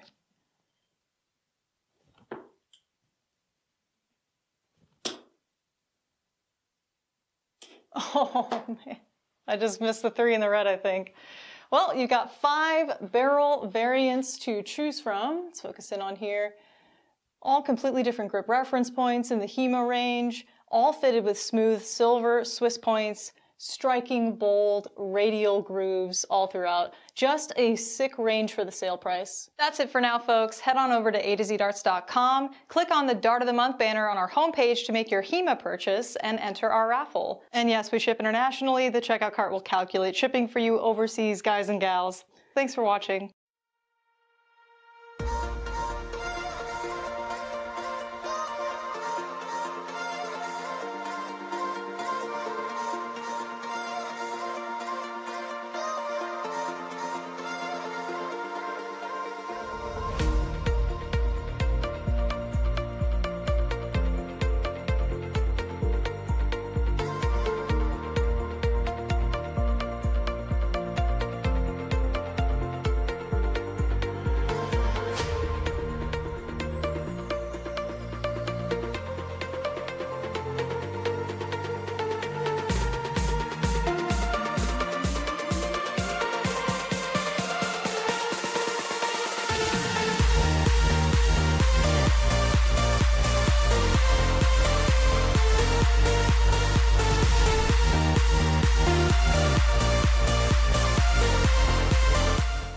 The Ed Chambers Ocelot 2 darts range by 180. I'll be doing an in-depth review of his soft tip and steel tip variations. We rate the front half of the Ocelot 2s a 3 out of 5 for grip intensity, and the rear half a 4 out of 5 due to the sharp cut.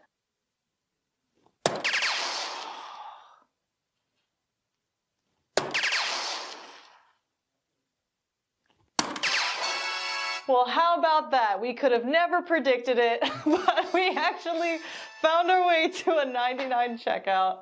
Throwing 22 gram Ed Chambers Ocelot 2 barrels by 180. His favorite checkout is 76, but he specifically requested treble 12 for tops. And if you hit a single 12, double 16, double 16, mic drop, cool walk away.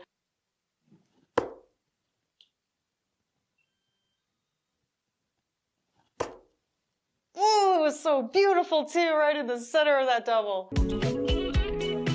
A great practice routine for beginners is one that I call the Game of Nine. This routine helps out Asian and American folks who religiously play the game of cricket, where not every dart counts. You have to hit the cricket segments to gain marks, otherwise you score nothing. So if you're averaging, let's say, 2 marks per round or less, I think this is the practice routine for you. The object of the game is to throw 9 darts in a row in the entire 20 segment. Now the full pie counts, including the doubles and the trebles. Once you complete 9 darts in a row at the 20, you move on to the 19 and so on until you get all the way to the 15. If you mess up, don't start your count from the beginning, just start the count over on that given number. Now after the 15 segment, we don't expect you to hit bullseye 9 times in a row. That's professional standard. Instead, aim for at least 1 mark per round 3 times in a row. The purpose of putting yourself through this drill is to prove that you're skilled enough to be aiming for the trebles and doubles in the first place by completing this routine easily. Because if you can't throw 9 darts at the fat pie 20 segment without missing into the 5 or 1, then you really should be working on your overall grouping in this big pie as a beginner to increase your chance of hitting it, as this gives you more room for error and it will increase your cricket average. And 501 lovers out there, you can also use this routine to improve your setup shots. Just start with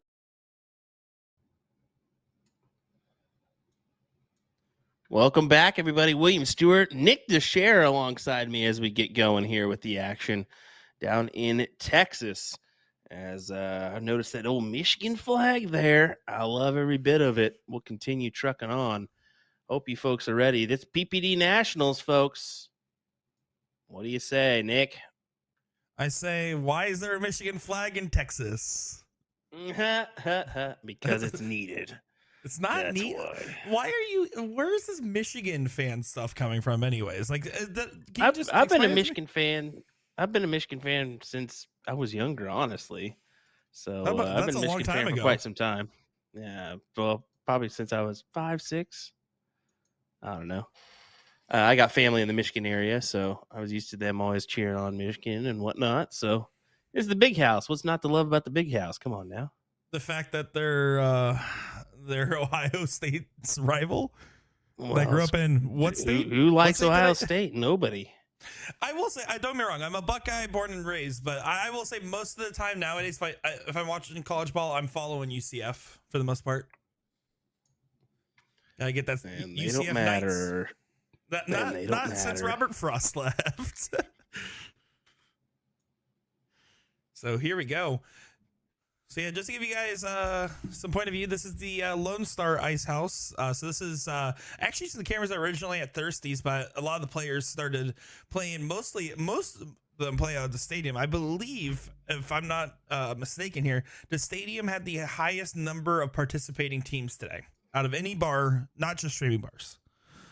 But now it's glad to see that they're getting used to this other package. Of course, Bobby Pratt, I believe, he's the owner of Star City, right?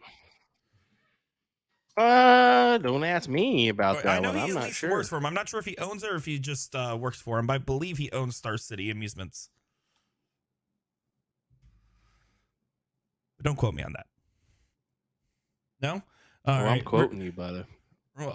Well, Virginia Ginger just said no, so I'm wrong. But I know he at least has done work there, at least in the past. Thank you, Virginia. Appreciate it. That's why I didn't say nothing.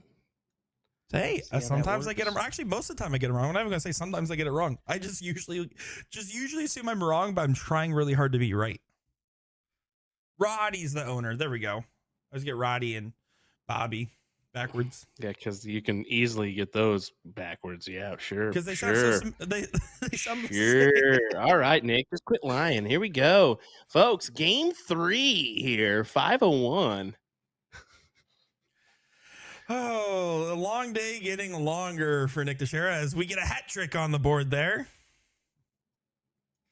See Keenan there, not leaving it out. So just a little bit of an opening here for Keith, but he would need to find perfection. He's not going to be able to do so. You need trip 20 now. Doesn't switch.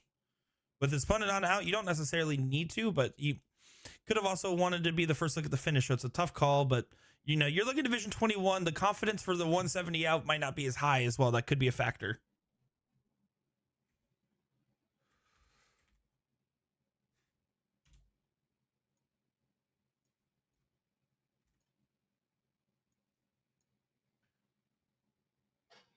Let's see. They got that. 190. Go ahead. You got to whittle it down here. Yeah, that is whittled enough to an out, but it's a big combination finish. It is a bull first finish still, but 120 still live. Need to go trip. Let's see if he does it. If he tries to tee up here a little bit. I mean, 164 is a hard finish. Now he's just gonna have to tee up.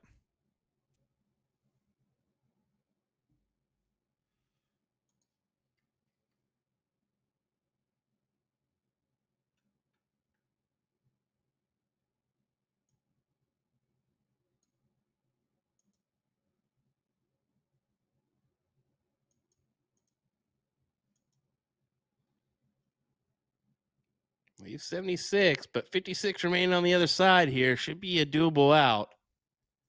We'll see if Wendy can take this.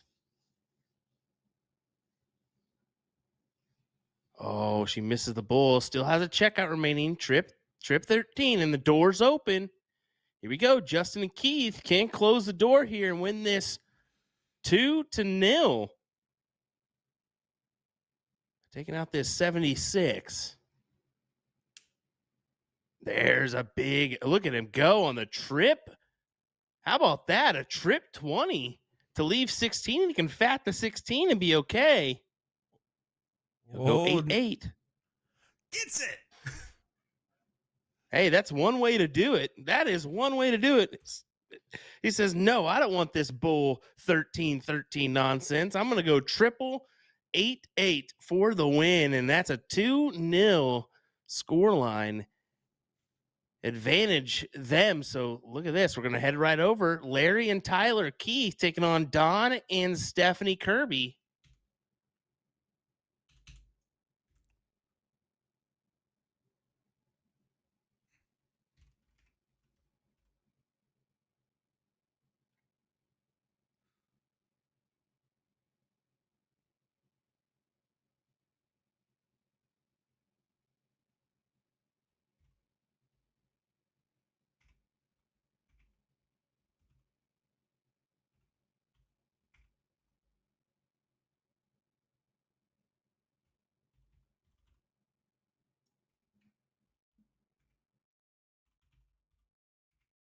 Play out a little bit, and Stephanie will step in 285 to 216.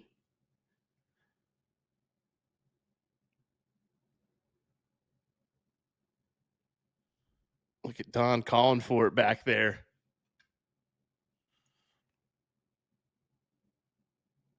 Yeah, Don's fired up, and he's kind of always fiery. That's his shtick.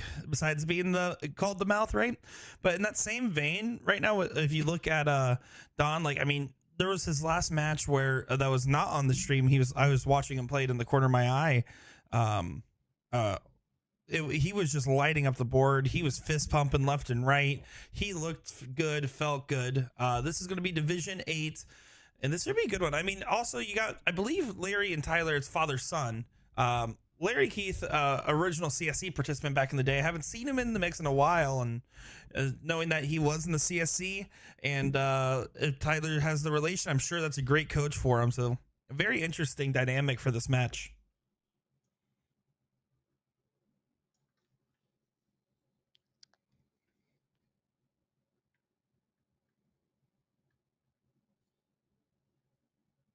Definitely an interesting dynamic for sure. But right now, Don and Stephanie have been just a dominant force in this bracket. They've been doing well from what we've seen. Can they continue on here?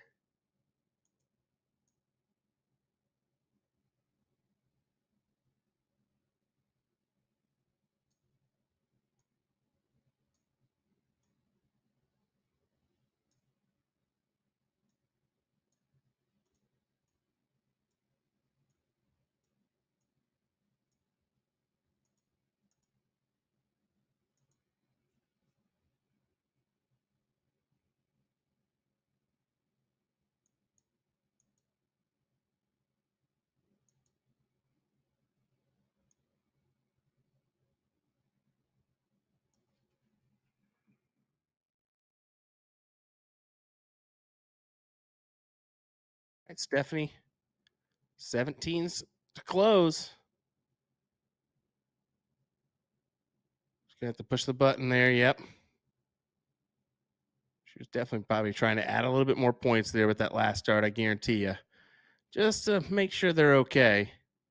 Especially with Larry within striking distance. And Larry, former CSC participant. You all know what he's capable of doing. Not able to get him out in front, though. So, Don. Yeah, even just taking out the 17s is okay because that takes away their wedge, forces them to open it up on the 16s or 15s before they can do anything. So good stuff.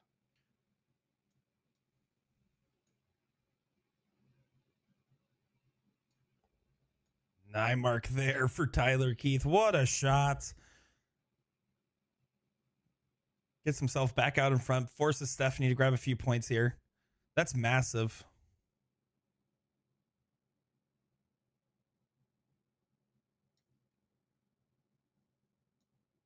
Just to give you guys a heads up, coming up next, it's going to be the finals of Division 1 as they are just now getting things set up and not quite underway yet. So we should be able to still finish out this match and be able to catch that in its entirety.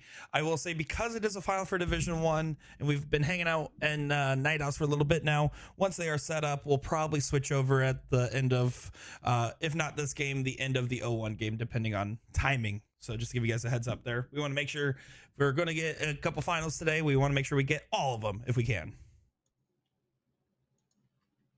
It'd be ideal to get as many as possible, but yeah, a final in Division 1 is always going to be nice. No denying that.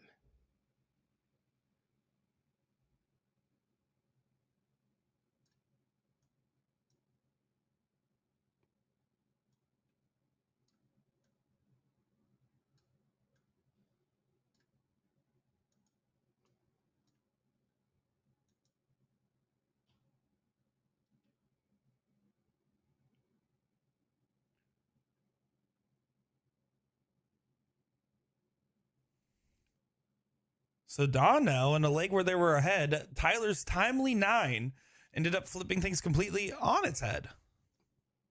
I did not mean to Dr. Seuss the heck out of that, but here we Yes, are. you did. Don't lie. Wow.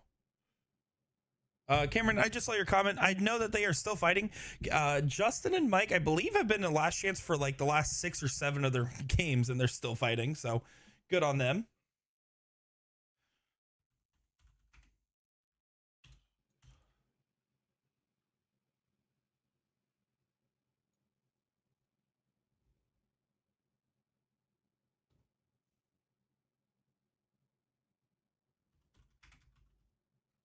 See, Don there starts off with 2, and don't be wrong, we expect hat tricks pretty often, but when you're looking at this, especially in the partnered format like this, your goal is at least 2. If you get 3, that's great. In this case, Larry Keith's a tryhard, so he's going to get 3.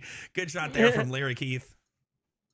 But you expect at least 2 around. If you do any less than 2 around, especially as the A player, that's when you're going to start feeling some of that heat, some of that pressure. And you can see Stephanie just going to continue to do the left side strategy. And honestly, 53 points there for the B player in a situation like this, it's not a bad idea. But it also gives you Definitely clear not. insight into how she's feeling on the bullseyes right now. Sure, we'll see what Don can do here. Need hefty amount of points. Gonna have to fill up the bull segment, and that right there isn't going to do it. So I count him out this leg. To be honest, Yeah, Cameron, we'll I just confirmed there. Justin and Mike are still in. They've won the last 4 in a row on the last chance side. To understand how hard that is, that means more than likely you need to either win 4 diddles or win multiple games where you are coming from behind or starting second. So it's one of those factors that gets really crazy. Division 8 here. So let's go ahead and take a peek. Division 8, that's going to be a combined average for, I almost looked at the singles. I was like, that can't be right. It is 6.76 to a 6.91 combined. Of course, that top division, it's an 8-0 cap for this. So the teams are all trying to reorganize. And for additional reference, 42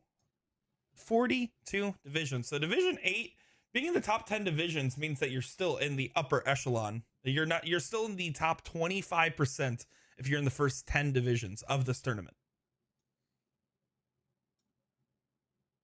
It's insane. As Larry Keith gets it done 2 straight and just in time, because it looks like we're getting into the diddle here for our finals. So we're going to go ahead and get on over to take a look at the wooden nickel for this one.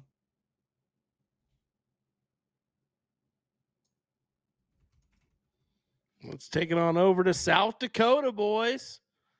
For Gabe Steffen and Jody taking on Sean Cafflish. And Jenny? Is that right? Yeah, Jenny from the block. Or Jenny Hood.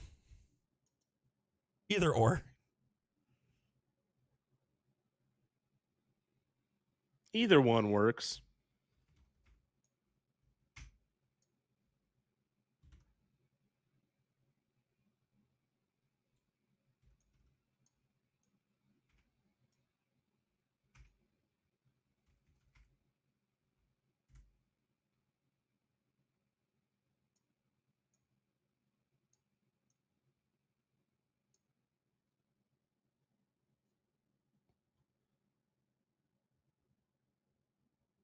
Let's see what Sean can do. Sean and Gabe. I know Sean, former CSC. Gabe, I believe, as well, but both we've seen in the TOC CD highs before. Of course, Gabe had a phenomenal walk-on with his little tush out. His little tush out. There we go. How about that? Yeah, Gabe's had a couple of interesting moments in PPD streaming. I mean, there's also the time where he tried to order a Grinch shirt before playing Santa Claus Kenny Doyle, but it didn't come in time, and so instead he decided to propose to Carly on the live stream. If you guys remember that, the "Marry Me Carly" Grigg sign, classic. Gabe's a guy that's up to some antics. He's a real tricky guy, real goofy fella. He's a goof troop. Yeah, I like that movie. I'm glad you noticed that movie, brother. That's surprising, right? Knew the movie. Shane, she did not say yes, but she was flattered at the question, and she said no one should ever do that to her on a live stream again. I kid. So Jenny and Sean did come from that third place match. I am curious if they came out unscathed or if they went to that last chance game. It would affect if Gabe and Jody need to win 1 match or 2.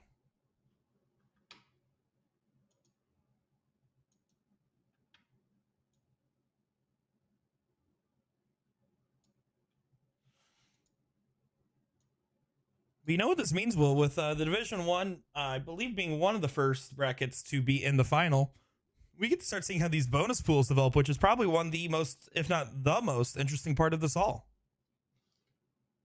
Yeah, the bonus pool is amazing. I mean, when you talk about that much money going to our participants here, what's not to love? I mean, come on now. Come on now.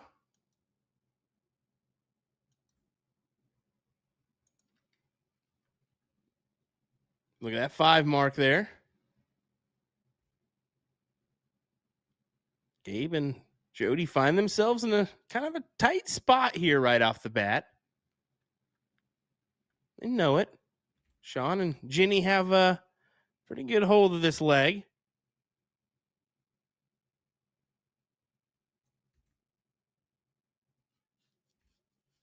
Pretty good hold indeed. Look at that last dart getting the double bull. Big 5 mark there for Jenny.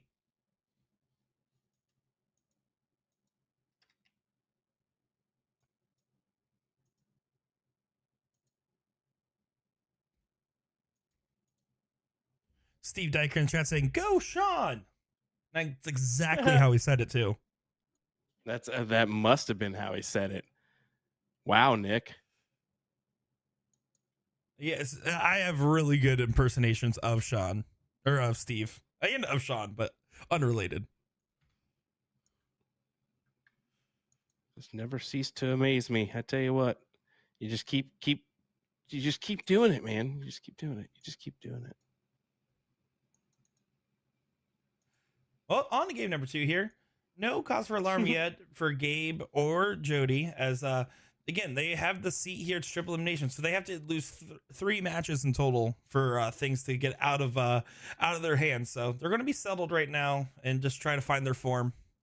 As I just watched Ben Bax in the background of Wooden Nickel try to throw a beer bottle into the trash can and miss, which might be explaining why he's spectating instead of playing still.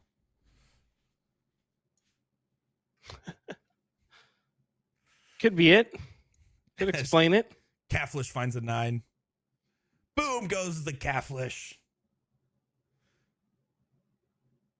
Tiger, am I saying Calflish right, by the way? Because Sean tried to say something on the live stream. I don't know if it was yesterday or some other day, but he was talking about how we've been saying Calflish wrong the whole time. Is that true? Or was Sean just trying to get me to mess up? I have no idea. I've been calling him Calflish this whole time, and hopefully it still is right because I'm not changing it. Yeah, well, it's not changing. We'll just accept that we're wrong, though. That would be the difference.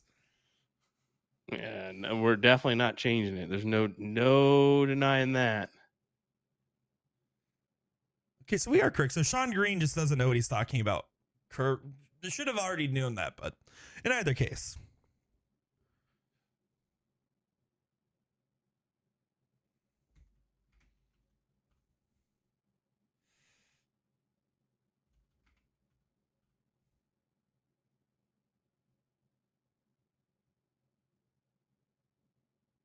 So Don and Stephanie, just to give you guys an update on their run. So they're actually in that 4th place match. They lost out on that 3rd place match that they were playing in there. And they will actually play Larry and Tyler again if they end up winning. So that's going to be that update on the bracket there. I realize I'm giving the update on a match that we covered halfway through it, and I'm going to stop talking now. Hey, congratulations, Nick. This is I would say it's not my day, but this is still about the same standard of commentary from me. So there you go, everybody.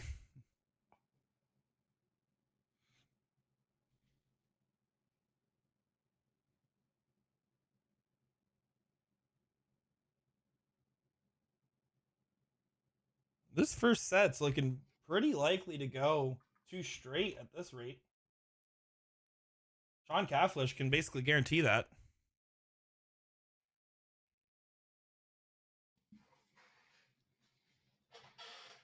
Jacob Armstrong, there's a first time for everything. Oh, thanks, buddy. I appreciate that. Yeah, if you guys are looking to check out a good Grandboard stream, Bullseyes and Brewskis. Or Lost Boys. There's plenty of good ones out there right now. I tell you what, there's no denying that. Grandboard streams have become really important to our society and allows people to get a little pressure situation and test your limits there live on camera. It's a good tool to use. So appreciate all you Grandboard streamers that are out there doing your thing. I try to hop in when I can. Yeah, a little bit difficult these days. I don't get much darts in. You know, the reason why I haven't been hopping on Grandboard is the fact that I have it set up in my living room. My roommate's cats, if my darts were to bounce out, they grab my dart and run away with them. That actually happened to me the other day, and I was like, all right, I guess that's enough of this. I'm not chasing a cat around the house for my dart. The steel tip ones, if they try to grab those, that's on them. They'll learn real quick not to do that.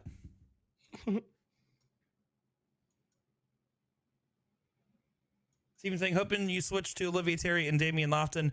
Unfortunately, we talked about it yesterday. I even went on this morning and tried my best to make the settings as low as possible. But unfortunately, I don't know if it's just the bar or the weather or something, but the internet this time around, these last couple of weeks here, have been hard to pull a feed from there. We even tried yesterday to put them on, but unfortunately, the internet is not cooperating with us. So we won't be able to show that bar today.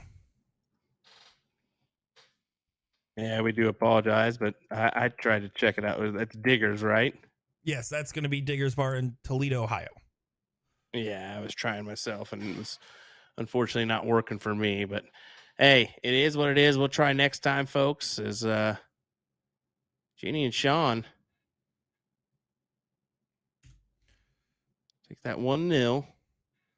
Yep. So no matter what, this format right here is going to be the Cricket 01 cricket format. Now, depending on the number of losses here, we could either see 2 of these or just the one if Gabe and Jody win. If Gabe and Jody win, it just depends on if Jenny and Sean lost at all in that 3rd place match.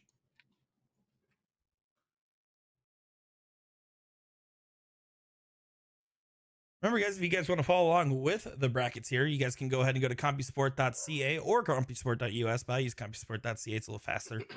If you guys go over there, you can pull up all your brackets. Just look up under the tournament section, PPD, and you'll be able to find it. Find all of 42 divisions for today and for the last yesterday's events and tomorrow's events as well.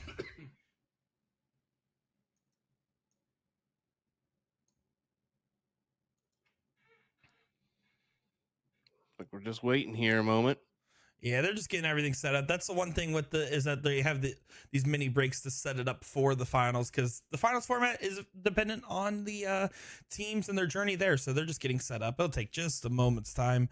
I do want to shout out in Division 3 finals currently taking place, Dave Madison and Jason Derby. Jason Derby we saw in the CSC in the past, going up against Chad Romans and Scott Kaiser. So good luck to them. It's going to be the Division 3 final.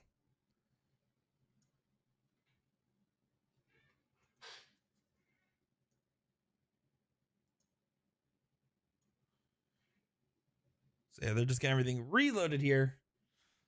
Reset, redialed in. Maybe a refill up on the drinks. Who knows? Sometimes you got to do that too. Don't forget. Don't forget. A little bit of liquid encouragement never hurt. Dart game. It does look like most of the bars that I've got pulled up are kind of ending their coverage. So yeah, I'm looking real hard. We will probably have a chance at least one more final. And no matter what, you guys are going to see us come back live for the bonus pool. Shane saying they may need to make room for the drinks also. Yeah, there you go. That's fair enough. Chris McMartin says it's aiming fluid. Exactly. Of course, shout out to when Meredith was checking the fluids in her car for her interview for the CSC. It's probably one of my top interview moments. There's been a couple of really notable ones. That's definitely up there. I don't know. I mean, Mike Scarborough in the past has made a couple of memories, but I don't know if they're my favorite or some nightmares. a couple surprises here and there. Yeah, there's been a Johnny Lackey's most recent interview where his son was playing Spider-Man, and it perfectly had a glare reflection right on the spider board, so it looked like that his son was playing Spider-Man on the spider dartboard. It was really funny. I was a big fan of that one. I'm sure I'm going to be a fan of Porky's interview if it ever happens, which it will, as his match will be on the 1st of April, I believe. Is there a little mishap here? What's going on here? The other team may be confused about what to do. Obviously, Gabe's played in these finals plenty of times. He's familiar, so you'll notice that they're comfortable, and his partner's I see his partner's on his phone, I'm sure, actively texting them. So, yeah.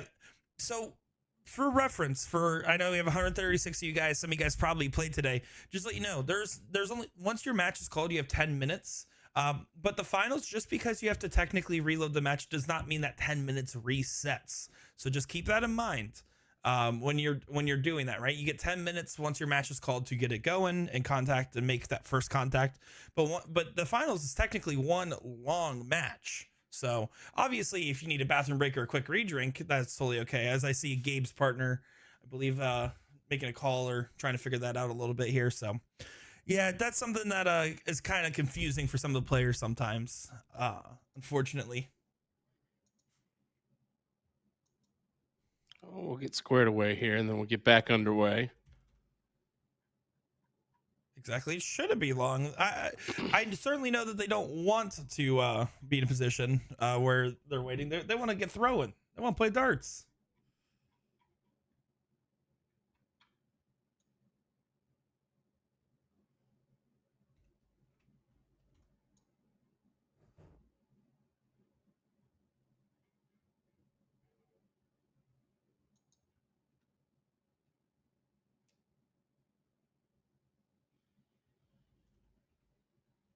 Well, looks like they're going to take an extra second or two. It looks like the guy, yeah. So Gabe's like, "Hey, what's going on?" The other guy's like, "Well, this is what's going on."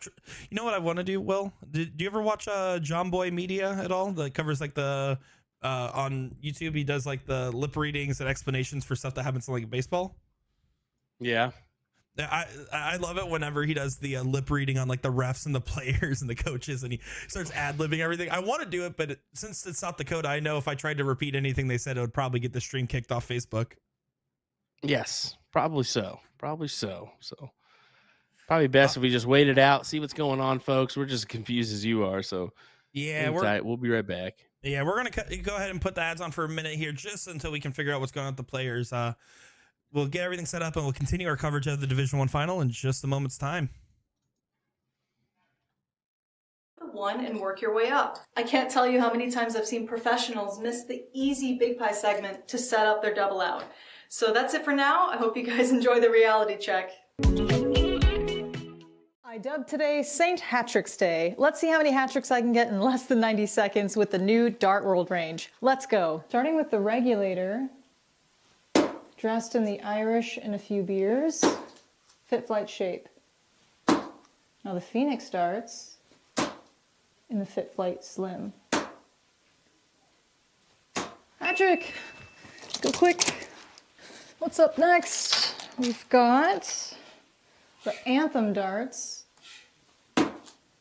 I'll be Irish and a few beers, L style shape. Then Piranha Razor 02, L style slim. Oh, stupid bounce outs. Finally, we have Challenger with Target K-Flex. Ooh, and Liberty, Liberty, Liberty, Liberty. Get in there!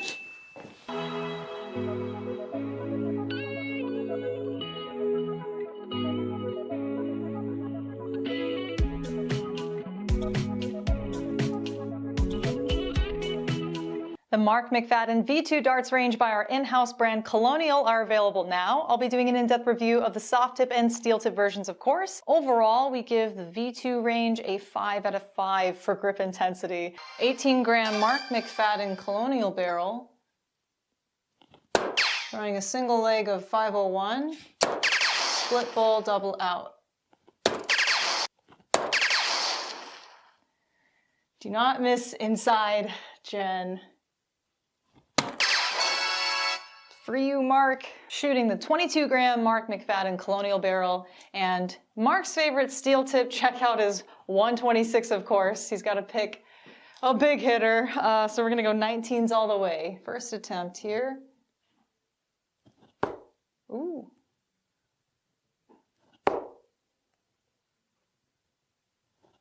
Oh my God.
It's Women's History Month. A to Z Darts is celebrating by encouraging you to show your love for the ladies in our industry. We've dedicated a page on our website called Women in Darts, where you can browse all of our female signature darts and flights. If you don't see your favorite player, simply check with your local supplier. And don't forget to thank your female bar owners, league organizers, or the women that are employed with the manufacturers in darts. If you love our company, we're always proud to share that we have a strong female leadership and perspective here. We're led by a female CEO and general manager. We have women leading our online sales, wholesale, and warehouse departments. I myself act as the creative director for all of our brands, A to Z Darts, Magicware, and USA Darts Production, where we live stream some of the best female talent in the world. There are so many women in darts that make our world go round, and we hope you take the time all year long to show them your appreciation. Thanks for watching.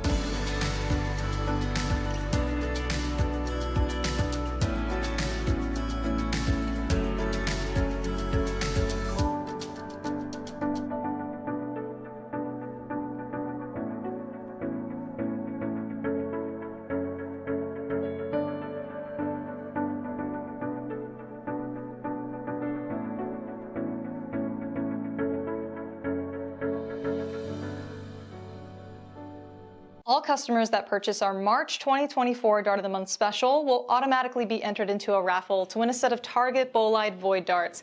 Winner's choice to the soft tip 18 gram number 10 model or steel tip 22 gram 01 or 03 models. Congrats again, by the way, to Joe Niedert, who won last month's giveaway. Our March Dart of the Month features the entire Target HEMA darts range, which is marked way down, providing an awesome savings for you guys all month long. I already did an in-depth review of the full HEMA range 2 years ago. Watch that video on our YouTube page at AZ Darts. Since I've already thrown all of the different HEMA models, I asked Duke to grab me my personal favorite set, which is the Model 03 23 gram steel. Thank you, Duke.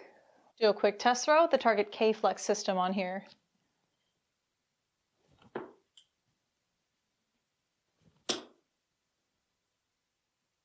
Oh man, I just missed the 3 in the red, I think.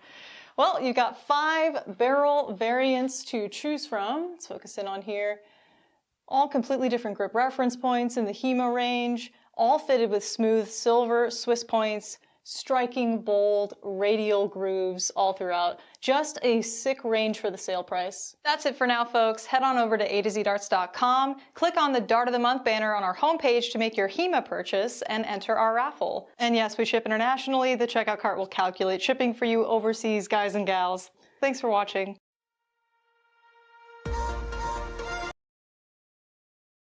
Alrighty, folks, sorry for the delay. They quickly got back underway before we even noticed it. So here we go, back underway. Sean Caffalish, Ginny Hood taking on Jody and Gabe.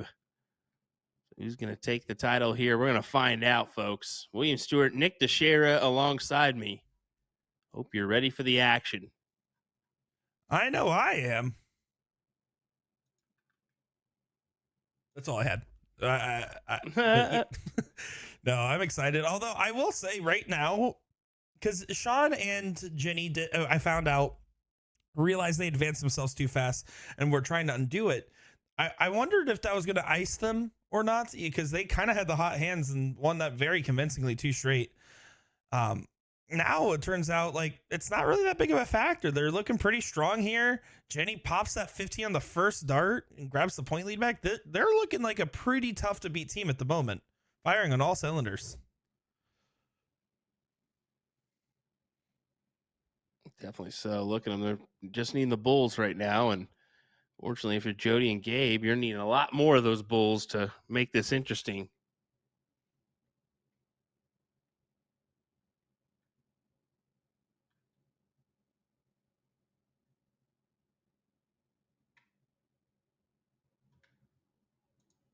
Caffalish is trying to get it done here. He does not want to leave a Gabe out shot, so he should still send the bull and does get the double there. So grabs the first leg. Now it's going to switch that 0-1 here, so it's going to be a little different.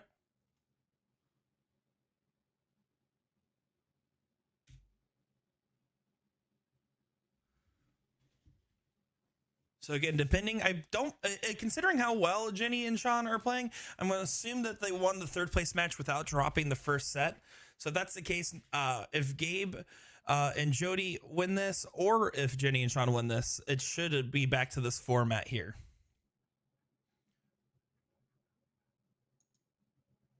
Hopefully so. We'll find out, folks. Sooner rather than later. I'd prefer sooner. Yeah,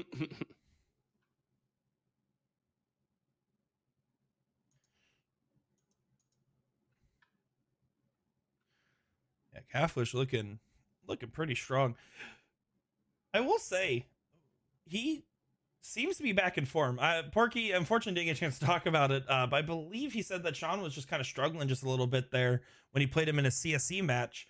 And I believe it was a 9-2 victory for Porky, where he was like, yeah, I kind of expected to be more the other direction, let alone that strong in his direction. And that's just something that can happen. It's about the way the wind blows some days when it comes to darts. Because today, things seem to be going great for Sean.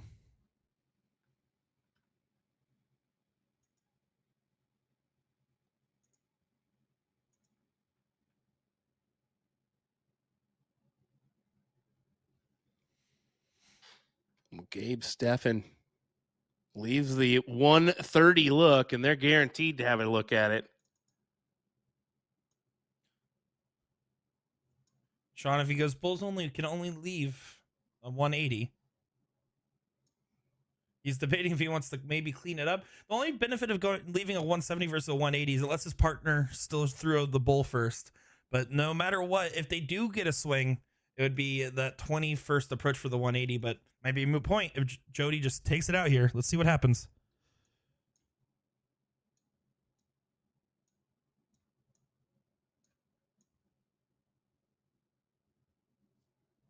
So Jenny does get a shot. It's a big one, but a shot nonetheless.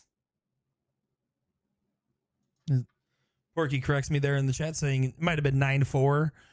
It's still a pretty big win in a match where honestly I would have probably called it chalk. But if I looked on paper, it's Sean Catfish versus Steve Hilger, I probably would have been like, yeah, I could see that one go in the distance. So still a great win. But right now, I mean, Catfish looking cozy, and Gabe definitely looks a lot more settled as well as he pops that one there, making it one apiece. Yeah, good shots there from him. 1-1.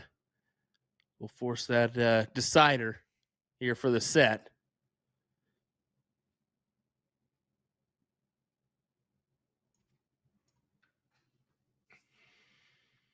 Yeah, the ever so important diddle.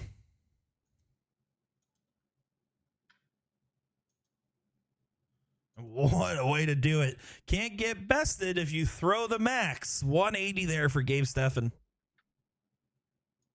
Yeah, fantastic start.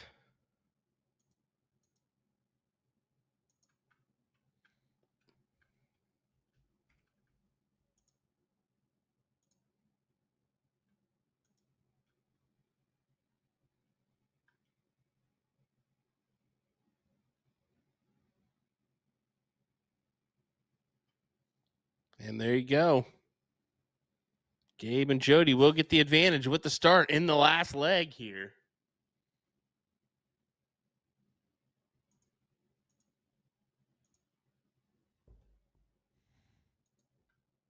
Steve Diker saying, I've never lost to Steve and Sean in the CSC.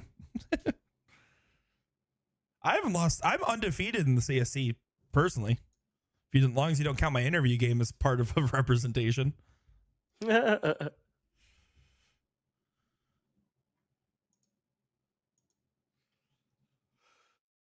a good open there for Gabe. Finds 7, takes advantage of that big diddle, and I feel like a lot of people when they watch these remote streams comparatively, it's a little different when you're watching a CSC match and you're settled and you know. But to all day you have to throw these diddles and these remote diddles where I'll be honest, if you're going second, you have a huge advantage comparatively. While in a traditional diddle, there's not really a clear advantage; it's more preferential. So to be able to win as many diddles, or to win diddles where you're the first one throwing in it and you don't get the luxury of hitting the bull on the third dart or left side of the board, it makes things so interesting to see players not only hit a big diddle to win like Gabe did, but then follow it up. It sets your team off running, but it requires 6 perfect darts to do so.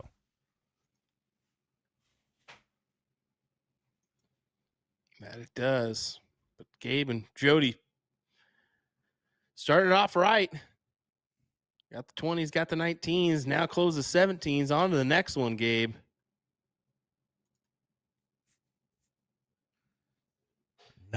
Another 7. He's feeling good. I think a little fired up, honestly. I mean, it's not that they necessarily came out flat in that first set, but let's be honest.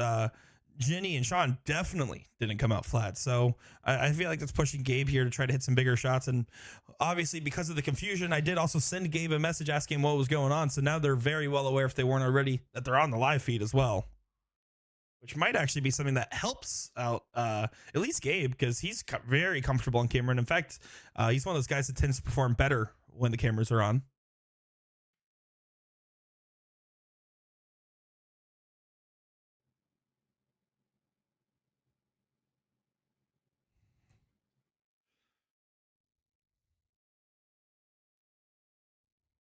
Gabe closes the 16s right away, moves over for the 15s. He gets those too, and look in the background. They're loving every bit of this. As Gabe Steffen throws in a nice hefty 7 mark. 180 on the diddle, 7 mark, 7 mark, 7 mark. That's Gabe's last 4 rounds of darts for you. And Kafla's just going and close everything behind, finding the white horse. I think mostly out of frustration, if anything. As it's over 100-point difference, and Jody only needs 2 bulls here. Gets it done. I believe, again, it's entirely dependent on if Jenny and Sean have lost one or not. By their reaction, I believe they have at least one more set. So they're going to be confirming that here. I don't see any big waves at the camera. And those Wisconsin people are so dang polite, you'd know that if it was over, you'd see them waving one way or the other. So, oh, Gabe's actually messaging me right as we speak.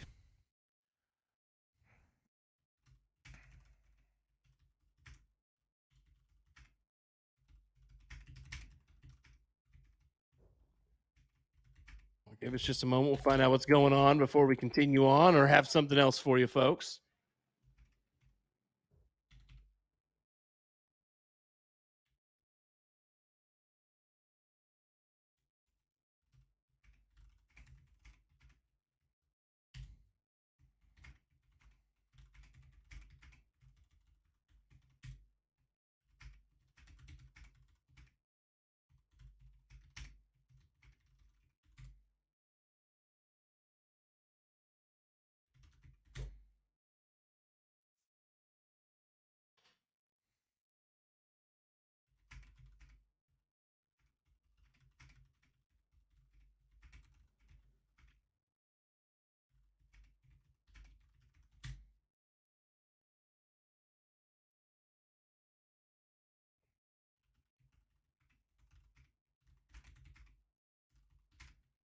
You can tell we're both typing in the background, hard at work, trying to figure out what's next here.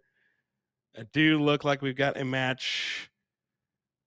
I got Katrina, Wally, and Charles taking on Dustin and Justin. Let me check and see where that is. We potentially got one going on at the stadium as well, but this is a finals match. We're kind of keeping an eye on this one, hopefully to see where we're at, but let me check on this Dustin Hayes.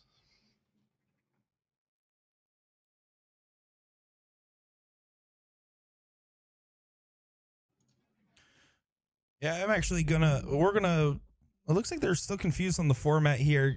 Gabe sending me some messages real quick. They've lost twice now.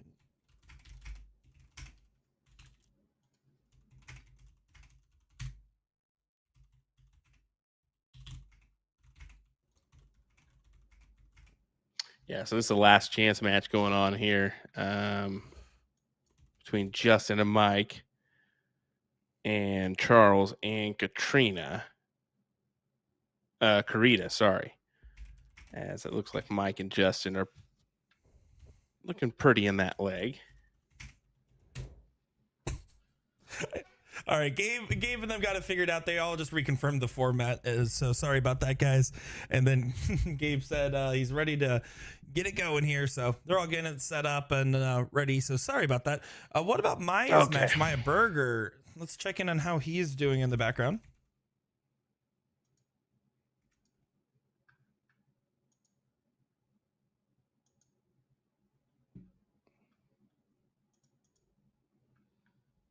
So Jeremiah Berger unfortunately did not make it back to the finals. They got double dipped in that third place match by Brittany and Jed. And then Brittany and Jed went on to the finals and lost out to Damian and Olivia. So they ended up taking the flames. There we go. You cut out for a second. Oh, there we go. Sorry about that. I got everything's breaking today, guys. That is our theme of the live stream. So yeah, Damian and Olivia did end up winning out Division 6 there over Brittany and Jed. So that's going to be your update there.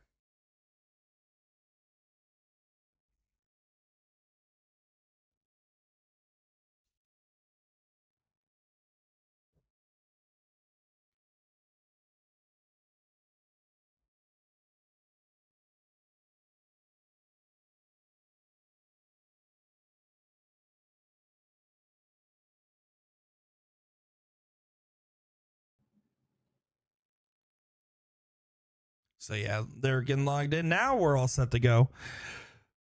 Question is, will it be done in this set here? Will Gabe and Jody clean it up and win another best of 3 here, call it a day, and get the title?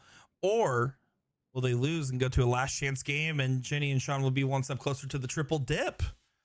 I don't know. I can go either way on this one.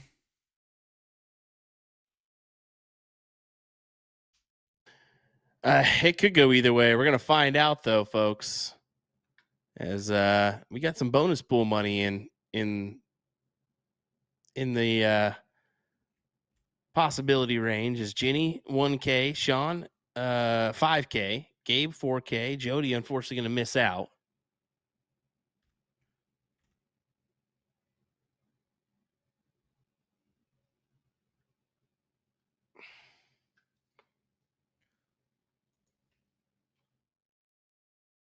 Yeah, so here we go.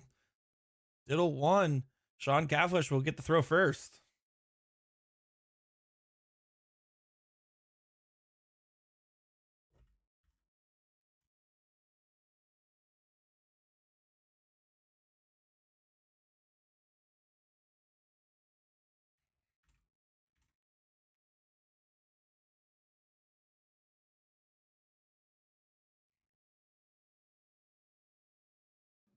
Nine mark open for the Cavlish. Boom goes the Wisconsinite. Oh my gosh, why would you do that? No, fantastic start here from Sean. Gabe knows he's in for the run here if he's going to try to best that one, and he does his best effort. Look at the 9 from him as well. And boom goes to South Dakota. All right, I'm not going to do it the whole time, I promise.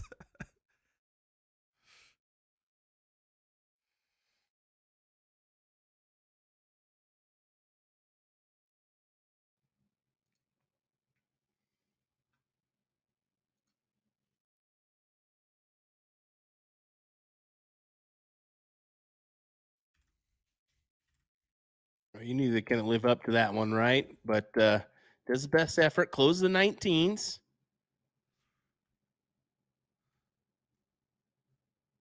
Yeah, Cavlish really wants to make sure. Sean's going to try to close the 18s. And he doesn't. That's a huge misstep there. That with the X already on the 18s, it lets Gabe just kind of get back all that distance and can take away the 20s. He's going to try to. And he does so. Great shot from Gabe Steffen there.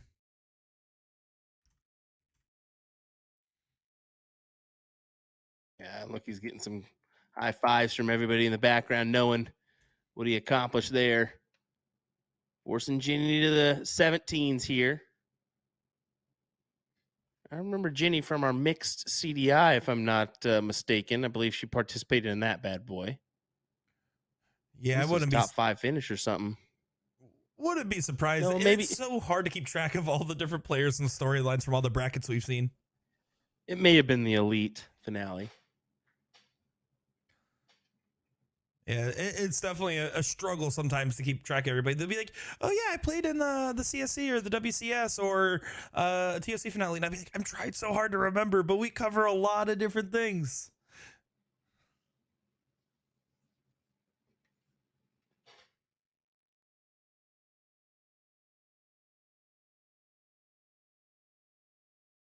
John Smith in chat here saying, I won the 6K, but was chopped 11 ways. Also on the 5K, only chopped 2 ways. Yeah, talking about some different experiences playing there. Yeah, it's honestly a dice roll because no matter what, the 10K is juicy if it's only split 10 ways, right? Because even then, you're still getting $1,000 in the pocket, right? But when you start getting some of them, sometimes you get it and it's only a couple extra $100. Sometimes you get it and you get the whole pie. So it's almost like it's fun. It's like getting a lottery ticket that you only get to cash if you win.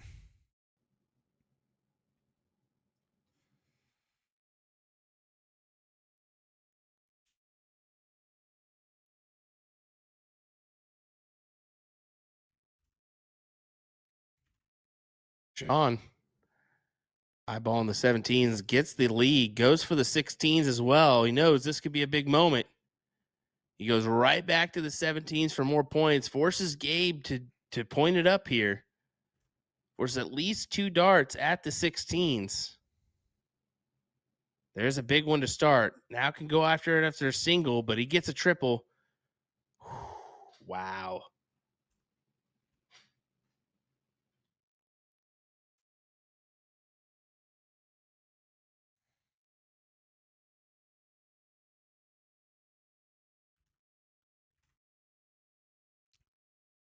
And Jenny there with a huge shot, finding 4 in the 17s and gets the double 16. They're forcing Jody to try to hit a big one on the 15s here. Really wants at least 5. Bare minimum is close. Gets 4. How about 7 from Jody? What a time to do that. Both the B players showing up when their partners need them.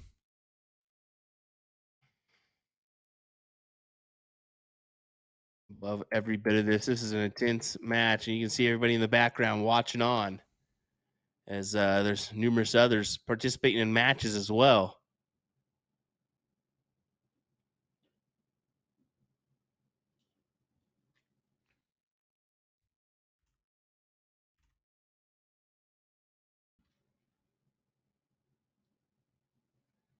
Gave their bare minimum. Gets that point lead back. Jenny here.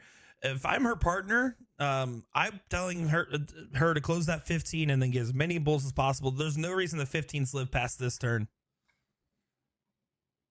Oh, gets 2 bulls. How about a hat trick? You know what? Never mind. How about a hat trick? So you expect Jody here stay on those 15s for a while and until he gets a few points on the board to set up Gabe. Gabe's even calling for it. Finds the first trip. Gets another single in there. And how about another 7 mark from Jody? He helps him out. Big time stuff from Jody. This is a big 7 mark for them. Love it. Every time that Jenny or Jody have been called upon by their partners, they have executed.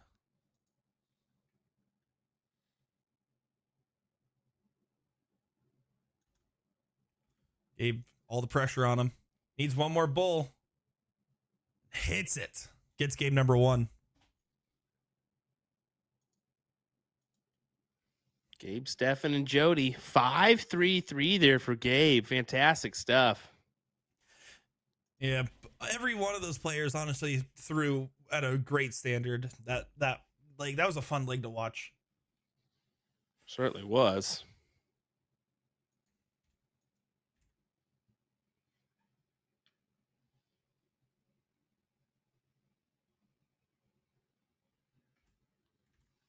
Seeing the game number 2 get underway. Oh, can someone get the yawn counter going? Can we get a yawn counter? 1 yawn for Will, 1,000 for Nick. I would like everyone to know I usually will not yawn because of my feelings about the darts, but rather because it's the ADHD thing. I sometimes get a little understimulated sometimes. Bud. I'm just saying. Sure, bud. If my job was to listen to you and Sean talk, you would understand if it was roles reversed. It's a joke. You and Sean are so fun together. Sure, bud.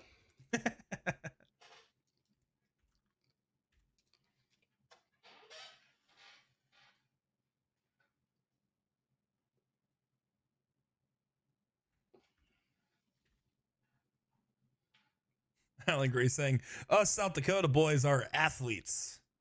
Yeah, you guys might not like it, but if you look at Gabe there, That's what peak performance looks like. Huh. Uh-oh.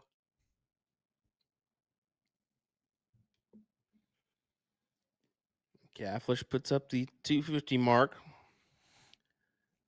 Gabe wants to And leave it out Gabe, so bad, but if he stays on the bull, he won't. he's not going to. You can see it there. So advantage Sean and Jenny. We'll see.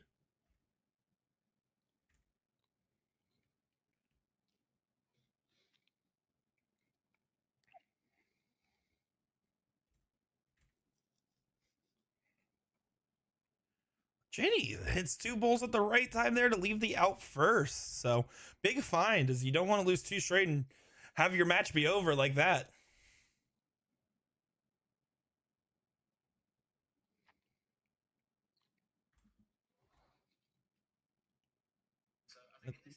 We need to give a big shout out to David Cameron and Jeff Smith. They both fought it out in the semifinals of the Moto Super Series just a minute ago. David Cameron did come out on top, so he'll make his way into the finals. See if he can best the competition up next. So pull out another device, pop that on if you so choose. Moto Super Series is where that's going to be located on YouTube. Don't forget about us. Don't leave us. Just saying. For the match. Gets it. Great stuff. What a shot. And that should do it, right? Yeah, that will be for the match and the title of Division 1. Gabe and Jody, everybody, getting it done there. Yeah, so they won 2 sets back-to-back on this format. It turns out they just need a little 0-1 luck to get things going for them.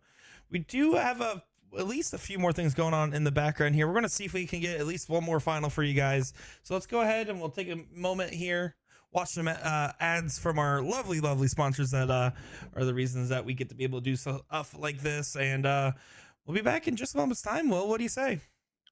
Yep, sounds good to me. We'll be right back, folks.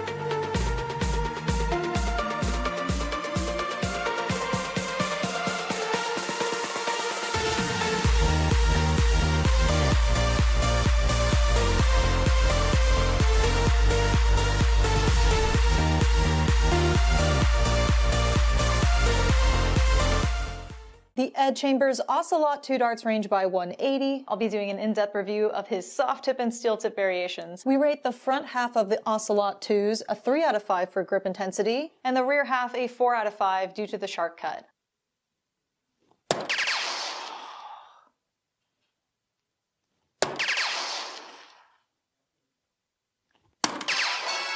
Well, how about that? We could have never predicted it, but we actually found our way to a 99 checkout.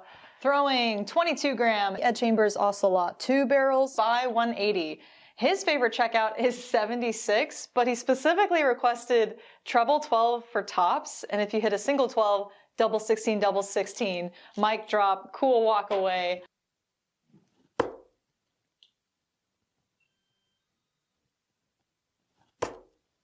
Ooh, it was so beautiful too, right in the center of that double. A great practice routine for beginners is one that I call the Game of 9. This routine helps out Asian and American folks who religiously play the game of cricket, where not every dart counts. You have to hit the cricket segments to gain marks, otherwise you score nothing. So if you're averaging, let's say, 2 marks per round or less, I think this is the practice routine for you. The object of the game is to throw 9 darts in a row in the entire 20 segment. Now the full pie counts, including the doubles and the trebles. Once you complete 9 darts in a row at the 20, you move on to the 19 and so on until you get all the way to the 15. If you mess up, don't start your count from the beginning, just start the count over on that given number. Now after the 15 segment, we don't expect you to hit bullseye 9 times in a row. That's professional standard. Instead, aim for at least 1 mark per round 3 times in a row. The purpose of putting yourself through this drill is to prove that you're skilled enough to be aiming for the trebles and doubles in the first place by completing this routine easily. Because if you can't throw 9 darts at the fat pie 20 segment without missing into the 5 or 1, then you really should be working on your overall grouping in this big pie as a beginner to increase your chance of hitting it, as this gives you more room for error and it will increase your cricket average. And 501 lovers out there, you can also use this routine to improve your setup shots. Just start with the 1 and work your way up. I can't tell you how many times I've seen professionals miss the easy big pie segment to set up their double out. So that's it for now. I hope you guys enjoy the reality check. I dubbed today St. Hat-Tricks Day. Let's see how many hat-tricks I can get in less than 90 seconds with the new Dart World range. Let's go. Starting with the regulator, dressed in the Irish and a few beers, fit flight shape. Now the Phoenix darts in the fit flight slim. Patrick, go quick. What's up next? We've got the Anthem darts. I'll be Irish and a few beers, L style shape. Then Piranha Razor 02, L style slim. Oh, stupid bounce outs. Finally, we have Challenger with Target K-Flex. Woo! And Liberty, Liberty, Liberty, Liberty. Get in there!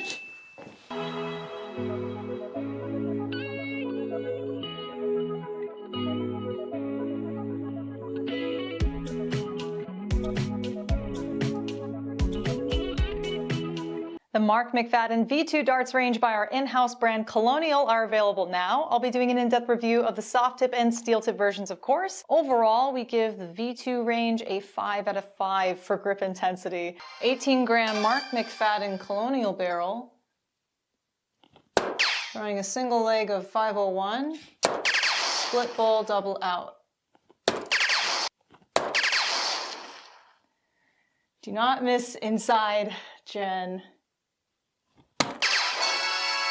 For you, Mark, shooting the 22-gram Mark McFadden Colonial barrel, and Mark's favorite steel tip checkout is 126, of course. He's got to pick a big hitter, so we're gonna go 19s all the way. First attempt here. Ooh.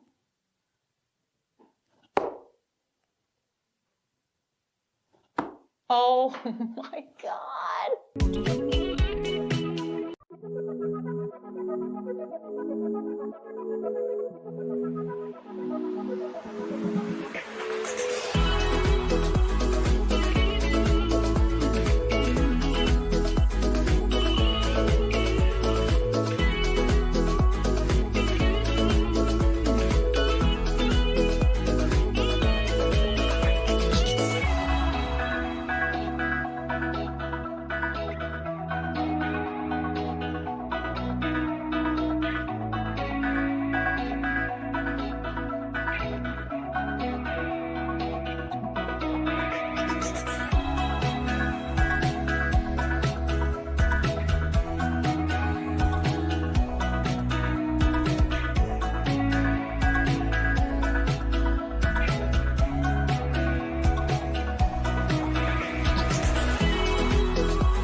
It's Women's History Month. A to Z Darts is celebrating by encouraging you to show your love for the ladies in our industry. We've dedicated a page on our website called Women in Darts, where you can browse all of our female signature darts and flights. If you don't see your favorite player, simply check with your local supplier. And don't forget to thank your female bar owners, league organizers, or the women that are employed with the manufacturers in darts. If you love our company, we're always proud to share that we have a strong female leadership and perspective here. We're led by a female CEO and general manager.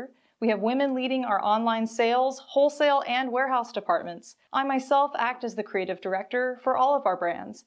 A to Z Darts, Magicware, and USA Darts Production, where we live stream some of the best female talent in the world.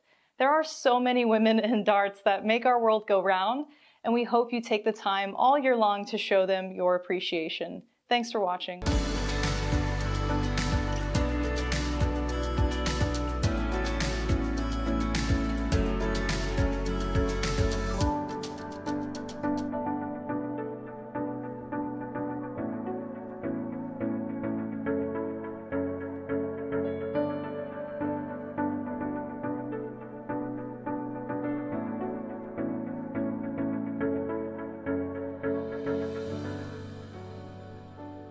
All customers that purchase our March 2024 Dart of the Month special will automatically be entered into a raffle to win a set of Target Bolide Void darts. Winner's choice to the soft tip 18 gram number 10 model or steel tip 22 gram 01 or 03 models. Congrats again, by the way, to Joe Niedert, who won last month's giveaway. Our March Dart of the Month features the entire Target HEMA darts range, which is marked way down, providing an awesome savings for you guys all month long. I already did an in-depth review of the full HEMA range 2 years ago. Watch that video on our YouTube page at AZ Darts. Since I've already thrown all of the different HEMA models, I asked Duke to grab me my personal favorite set, which is the Model 03 23 gram steel. Thank you, Duke. Do a quick test throw with the Target K-Flex system on here.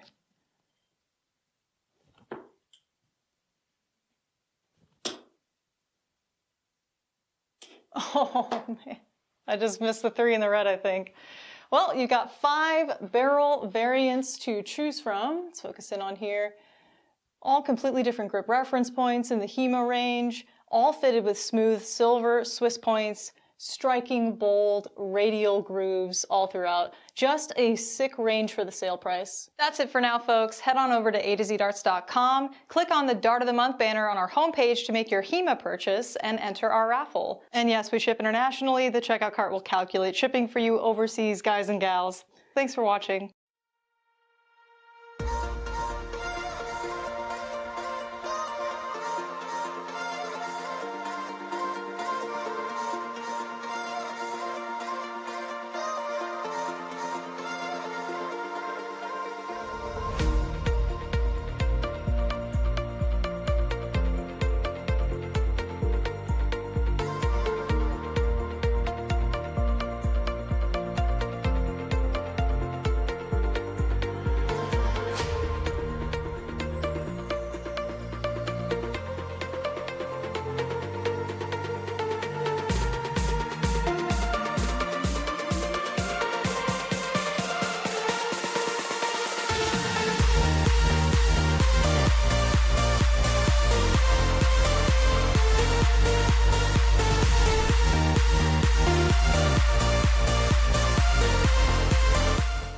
The Ed Chambers Ocelot 2 darts range by 180. I'll be doing an in-depth review of his soft tip and steel tip variations. We rate the front half of the Ocelot 2s a 3 out of 5 for grip intensity, and the rear half a 4 out of 5 due to the sharp cut.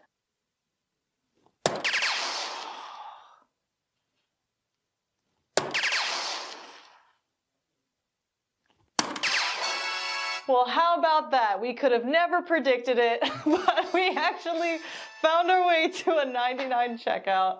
Throwing 22 gram Ed Chambers Ocelot 2 barrels by 180.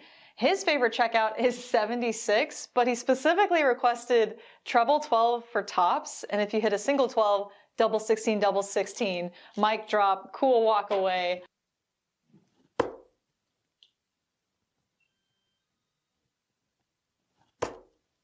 Ooh, it was so beautiful too, right in the center of that double.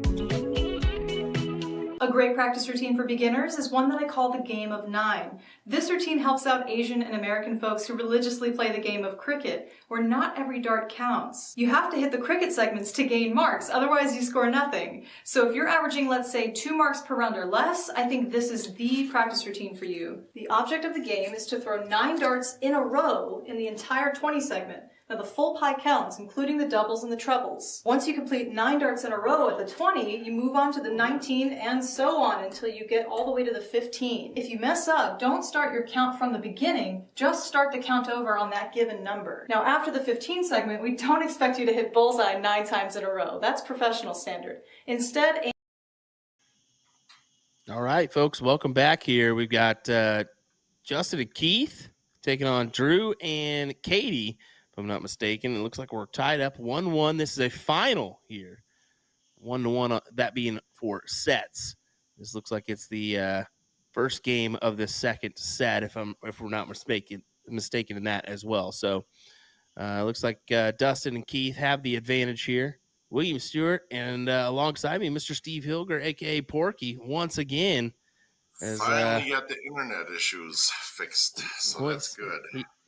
He hooked it up to a chain and bicycle and sent Zyla outside to say, "Hey, get that thing running." Hey man, I'm over 50. I'm old school. I use a vice grip and aluminum foil, man. Well, here we go, folks. This is I think it's Dustin. It's Justin and Keith taking on Drew and Katie. Drew and Katie, your queen or king seat holders right now. They're playing out of Texas, and so is Justin and Keith. So an all Texas affair, all Star City affair as well. So good to see that one happening in Division 21 here. And in the background, there was a lot of excitement. Just like Nick said, they're jumping around and they are into this match. They certainly are. They're giving it a go. You love to see that, don't you? Oh yeah, always. Having the crowd and just the locals, even your friends supporting you when you're playing any of these matches online is a pretty good feeling. Even no matter what level you're at. Certainly so, and they're looking promising for this win here. Big Trip 16, on to the next one. Look at them go.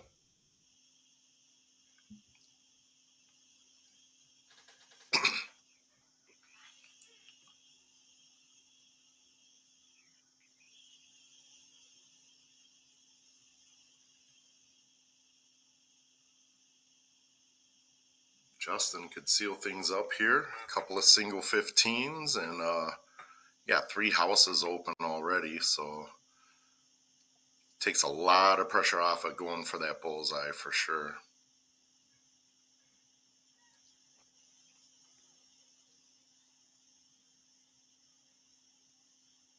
See some high fives going around as they know just the Bulls needed.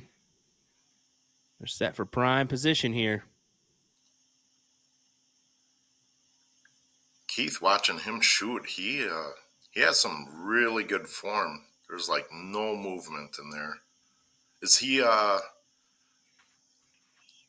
been like in the CSC or any of those? I don't know much That's good. about him. I don't believe so. Yeah, I don't believe so either. I don't believe any of these players have made it to that CSE level, but that's also could be for numerous factors as well, besides individual performance, participation requirements, and date and time commitments as well.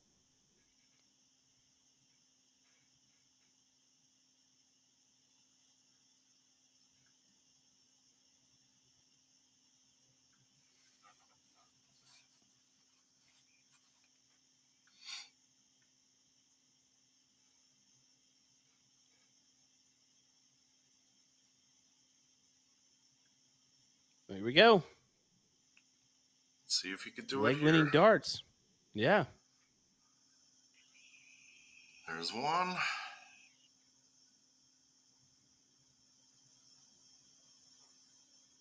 There it goes. Yeah, I mean his consistency and his groups are great. For being down here in level 21, you guys said this is. Yeah, Division 21. So looking promising here. It's the future right there.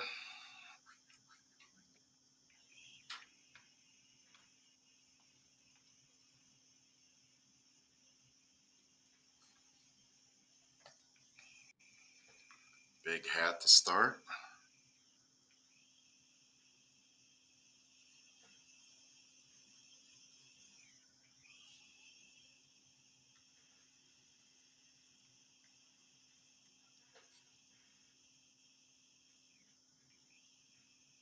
Oh, he went big. He went big.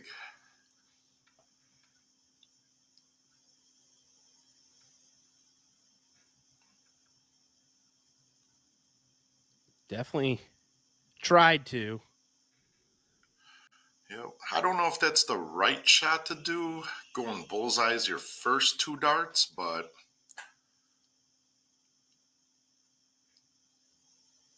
no harm, no foul.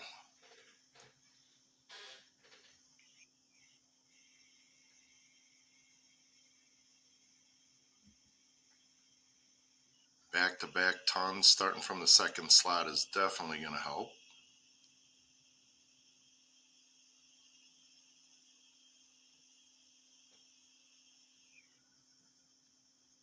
Yeah, gets in the 260. So just 100 points needed to give him a good, decent checkout opportunity. But 288 here. Boy, it would be nice to fill this up. To be speaking into existence. Oh, Not quite. right Not quite. there. And it leaves him just outside a checkout opportunity. You know, you'd almost want to go with that single 18 or trip 18 on that last dart just to kind of guarantee an out, or at least the first look at the out shot.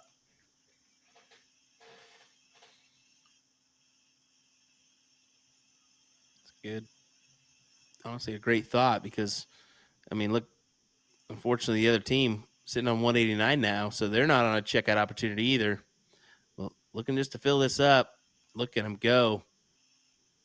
That's perfect. And everybody in the bar knows it.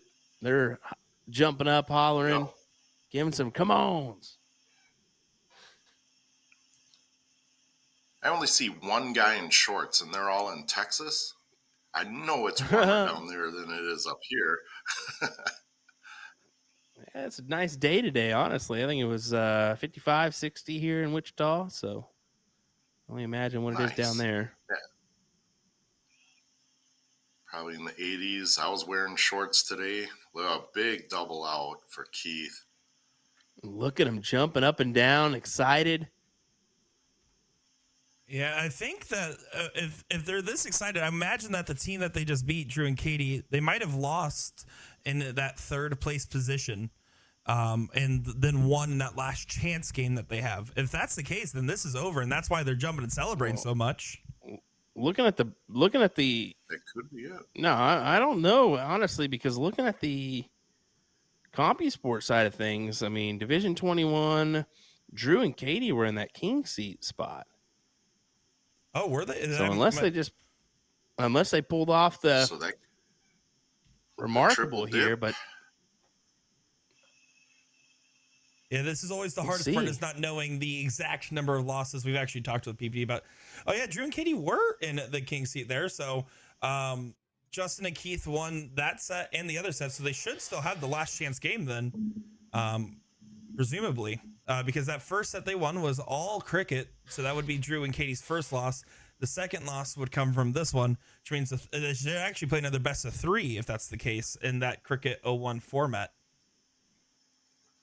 Or be down into the last chance, depending. So we'll see if we'll keep an eye on them. But actually, do have good news for you guys here. Does look like we have another final that we will be able to take a look at again from the Wooden Nickel, as they're getting 2 finalists and 2 stream finals appearances. It looks like Division 27 final there for us.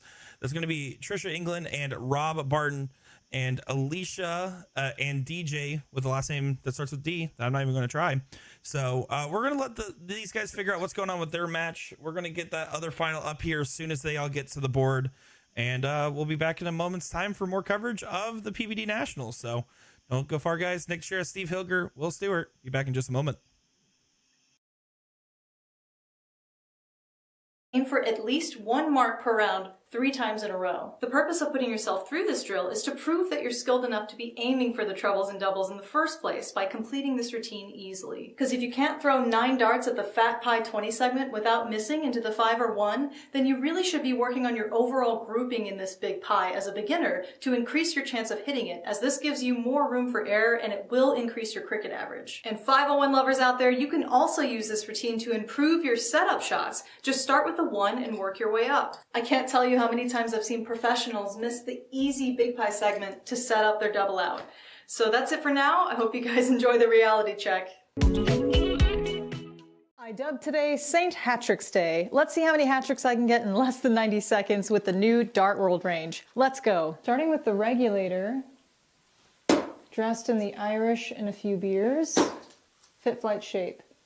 Now the Phoenix darts in the fit flight slim. Hat trick, go quick. What's up next? We've got the Anthem darts. I'll be Irish and a few beers, L style shape. Then Piranha Razor 02, L style slim. Oh, stupid bounce outs.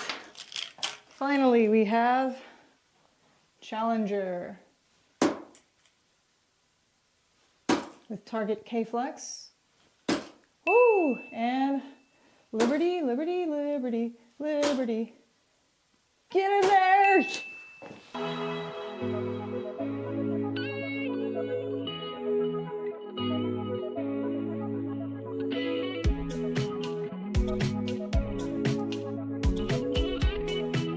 The Mark McFadden V2 darts range by our in-house brand Colonial are available now. I'll be doing an in-depth review of the soft tip and steel tip versions, of course. Overall, we give the V2 range a 5 out of 5 for grip intensity. 18-gram Mark McFadden Colonial barrel. Throwing a single leg of 501. Split bowl, double out. Do not miss inside, Jen. For you, Mark, shooting the 22-gram Mark McFadden Colonial barrel, and Mark's favorite steel tip checkout is 126, of course. He's got to pick a big hitter, so we're gonna go 19s all the way. First attempt here. Ooh.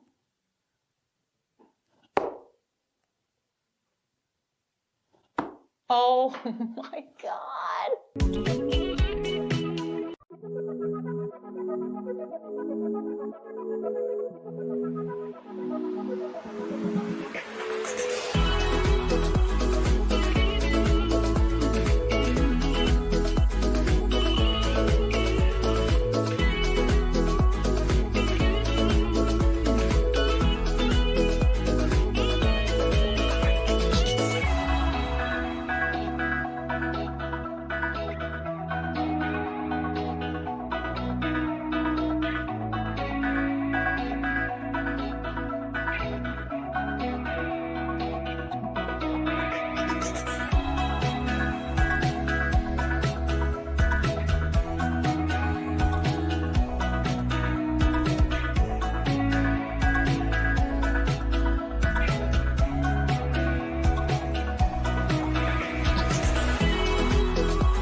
It's Women's History Month. A to Z Darts is celebrating by encouraging you to show your love for the ladies in our industry. We've dedicated a page on our website called Women in Darts, where you can browse all of our female signature darts and flights. If you don't see your favorite player, simply check with your local supplier. And don't forget to thank your female bar owners, league organizers, or the women that are employed with the manufacturers in darts. If you love our company, we're always proud to share that we have a strong female leadership and perspective here. We're led by a female CEO and general manager. We have women leading our online sales, wholesale, and warehouse departments. I myself act as the creative director for all of our brands, A to Z Darts, Magicware, and USA Darts Production, where we live stream some of the best female talent in the world. There are so many women in darts that make our world go round, and we hope you take the time all year long to show them your appreciation. Thanks for watching.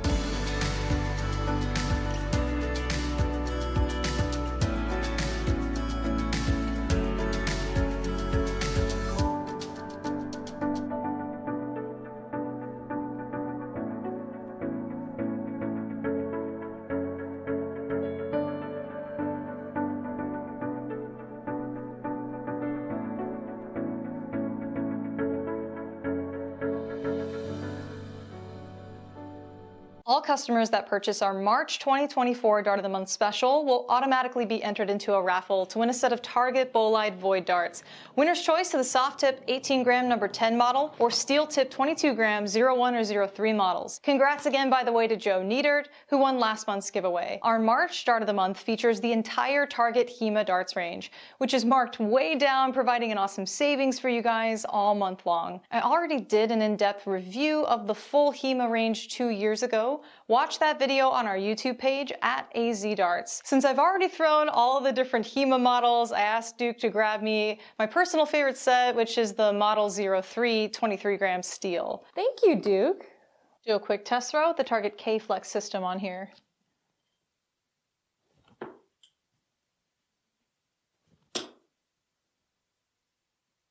Oh man, I just missed the 3 in the red, I think. Well, you've got 5 barrel variants to choose from. Let's focus in on here. All completely different grip reference points in the HEMA range, all fitted with smooth silver Swiss points, striking bold radial grooves all throughout. Just a sick range for the sale price. That's it for now, folks. Head on over to a2zdarts.com, click on the Dart of the Month banner on our homepage to make your HEMA purchase and enter our raffle. And yes, we ship internationally. The checkout cart will calculate shipping for you overseas, guys and gals. Thanks for watching.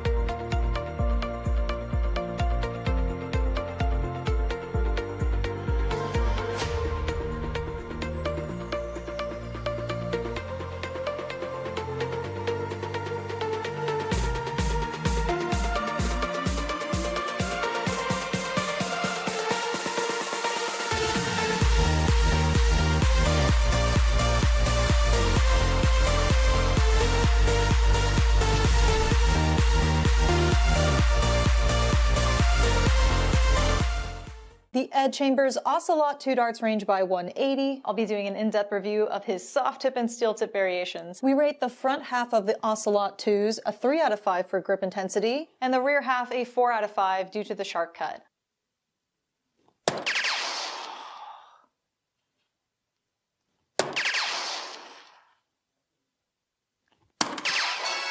Well, how about that? We could have never predicted it, but we actually found our way to a 99 checkout. Throwing 22 gram Ed Chambers Ocelot 2 barrels by 180. His favorite checkout is 76, but he specifically requested treble 12 for tops, and if you hit a single 12, double 16, double 16. Mic drop, cool walk away. I'm not ready yet. No, I'm just kidding, guys. What's going on? Will Stewart, Steve Hilger, aka Porky. Here we go, folks. Back to Division 21 as it's count up round there as Justin and Keith will get the start.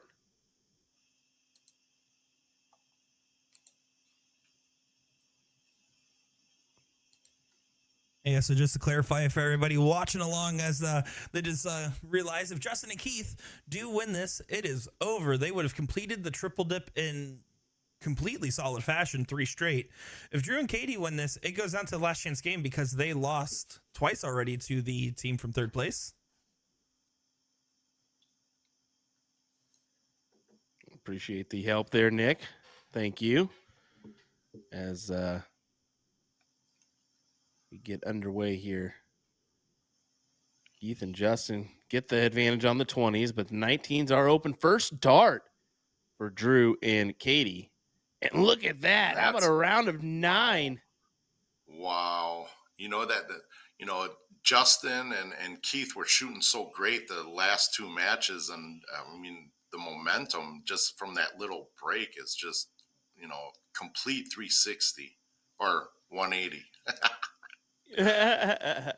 Well, I mean, here's the deal: is that you kind of have time to think about that win, and I'm just we're one away now. And then, how about Katie and Drew come back and start off. That was 4 triples in a row, ladies and gentlemen, from Drew and Katie, as she started off with that triple 20 to close the door here. Now it's 114-20.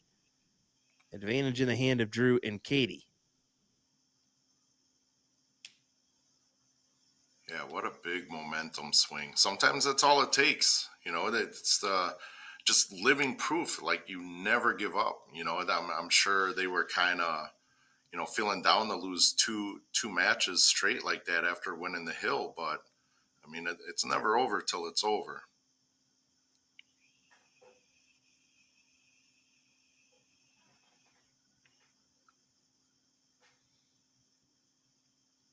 Look at them try to make the comeback here. Good 5, and you see some fist pumps, some high fives and whatnot back there. Breathing a little bit of life right now. Katie's jumping up. That's an 8-mark lead right there. So Keith has his work cut out for him on those 18s.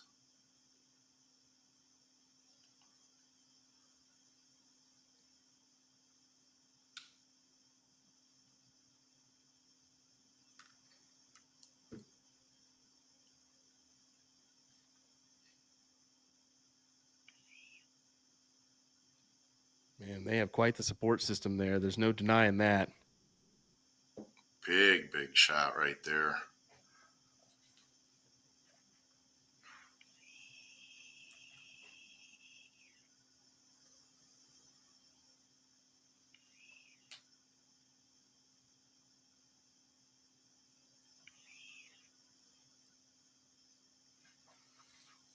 It's a tight niche matchup here. Katie, what do you fancy? She's going for the 17 some more and only comes up the single, so possible door opener here if you're Keith.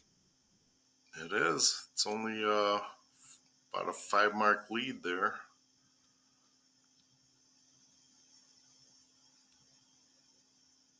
Oh, couldn't make it happen that round. So looking at these brackets, we're still waiting for the results, Sporn. It's still early to call anything. Currently, Livy Terry is the only 10K winner that has won in a finalized bracket, but there's about 30 brackets left to finish out.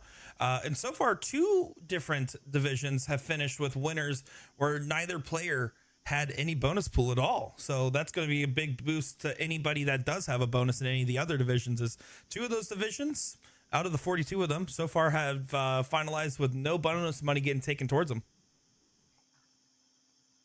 There's still a lot of money up for grabs in that, then. That's good.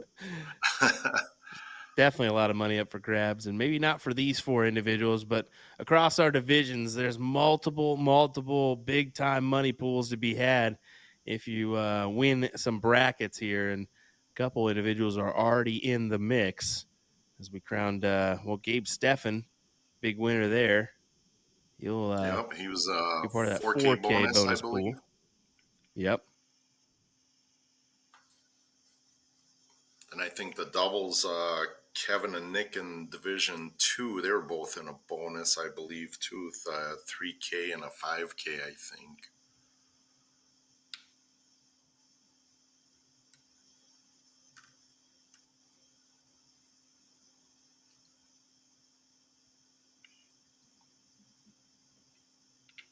Katie coming up, no pressure on these Bulls. They got a pretty comfortable lead.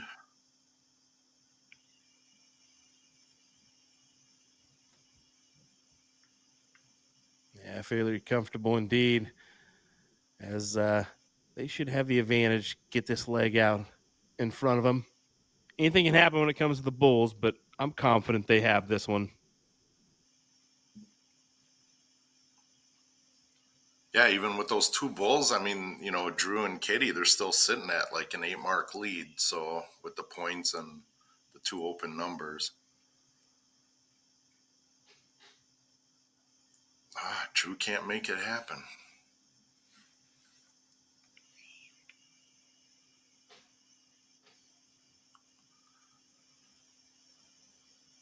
Looks like maybe a discussion. Do I go closes? Do I go for the Bulls?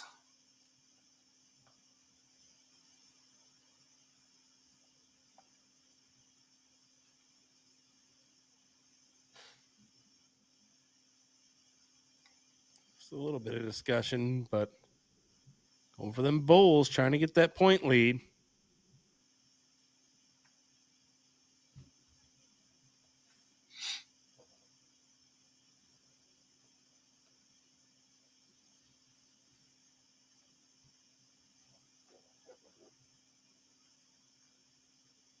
Oh, 3 miss there. Keith coming up with 7 This mark is still a deficit here. possibility. Yeah. It is. Just chip away slowly and Well, he went for that that double. Maloney double. That Maloney double. No. It'll get you every once in a while. It only works for Maloney. It only works for Maloney virtually. No, I'm just kidding. He does fine in person. Right?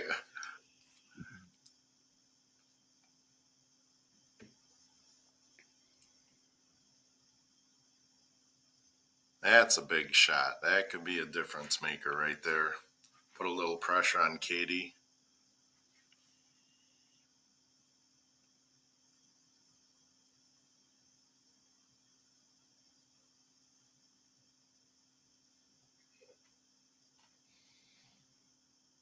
I think that was a good switch, missing the bull and just going points right now.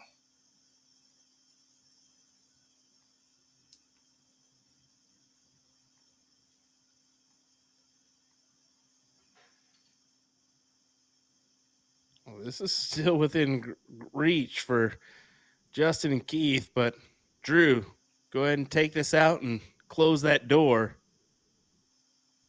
And he's not going to. Wow, what are the circumstances here? This is game shot. This is. I One mean, bull. this could get exciting. We could really see a roar and what it would mean. Look at that big bull to start him off. That certainly will triple. help no matter what. He's going for this win. You guarantee he's going for this win. Steps off the line. Yep. Double And this is 17 the needed. only time. This is the only time you should go for a double is for the win. And that was such a good look at that. Look at that celebration back there. But that's you know so what? good to see. That double bull right from the get-go was massive for them. Absolutely. And it pays off. One single. Wow. There it is. What a fantastic win there from Justin and Keith as they fight them off and take the win there. Just need one leg to end this bad boy. That's it. One leg. They could do it. That momentum swung. I mean, to be at this level, they started off with a 9 mark and end up losing. That's pretty tough in this division, for that to happen. Mm-hmm. I don't want to take away from this final here. If you guys had happened to notice about 2 rounds before that game finished what was going on your guys' little side preview area, did you see that? Mm-mm. No, not at all. All right, I'm not going to tell you what happened because I'm pretty sure the person that did something there will do it again. So never mind. Don't worry about it. You guys are just know you're in for a surprise if we go back to South Dakota at any point. All right. Heyo. The bonus pools are 10K, 6K, 5K, 4K, 3K, 2K, 1K. Correct. Just making sure on that one, as I'm doing a little investigative work.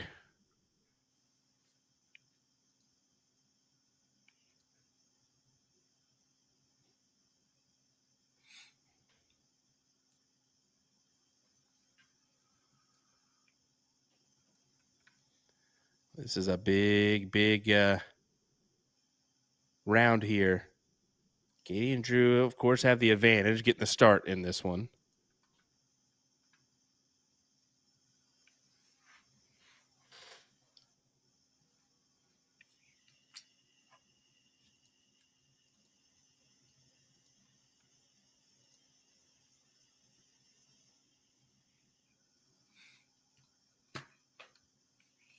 Keith has been staying pretty consistent in this 01.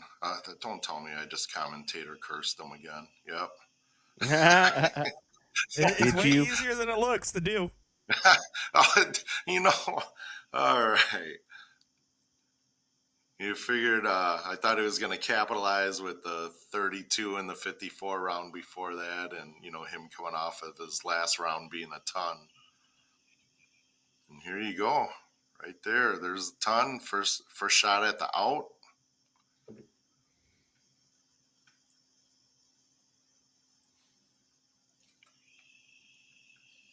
Alrighty. Guaranteed. Getting a look at this 164.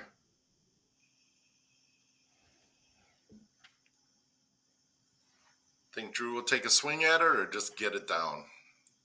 Now he has no choice. Yeah.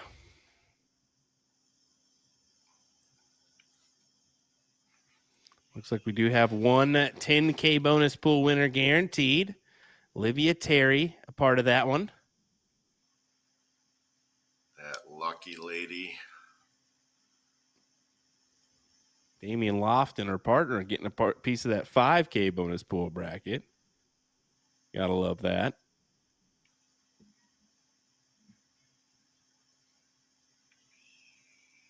I'll have to text her and tell her she owes me lunch next time I see her then if she gets all that 10K by herself. Dang right. No kidding. She's going to owe Yep. us both some lunch. Exactly. Make it 3. Yeah, 3 No, 2. Nick. Yeah, you Nope. come and Nope. eat. No. Nick's got to wait. He's got to pay for his own. I'm just kidding. Of course you're included. Yeah, I like She's how you're buying saying, I'm everybody. just kidding. I want to make Olivia pay for it. That's what I'm just She's kidding gonna- there means. Hey, she's going to pay for everybody at TOC a little bit of lunch. You know what? Everyone. We need to let her She's know gonna- how much Quick Trip food she can get with 10K. Oh, a lot of food. Well, Drew's down to Just 15. imagine. Single 15 it is for the win. There it is. Tiebreaker coming up. This is also the first tiebreaker of this entire final. I believe it's been 2 straight for both of the first 2 sets, if I'm not mistaken. Yeah, I think so.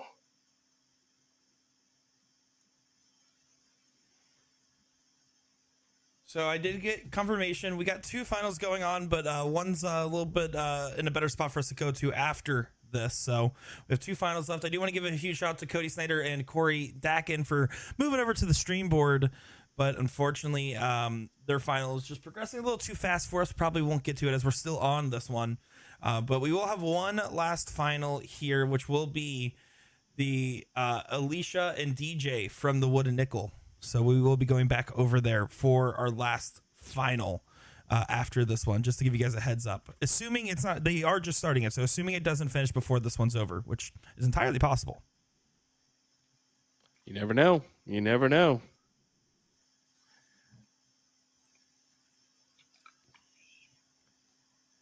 One to one. Decider here. Justin and Keith get the start. That's always an advantage. And look at them take off. Look at him go. 2 big trip 20s. Oh. I think the roof would have got blown off that place if he would have hit a big 9 mark there. Definitely. You could tell the adrenaline is just pumping through both of those guys right now.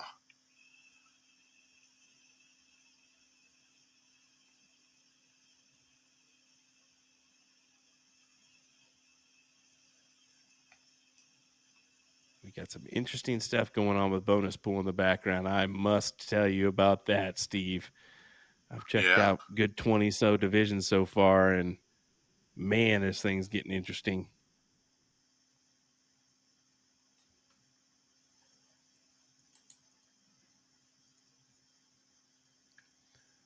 Here we go, Keith and Justin. They just need to keep on going here. 18s, close them. 17s, close them. 16s, close them. Wow. Big rounds from That is Keith here. Huge shot. Huge shot.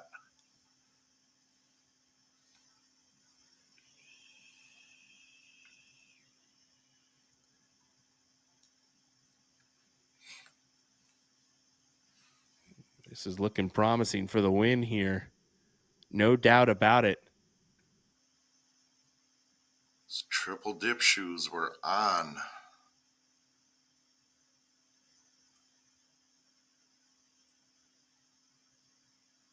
Where do you get those shoes? I don't know. The But triple dip you can shoes.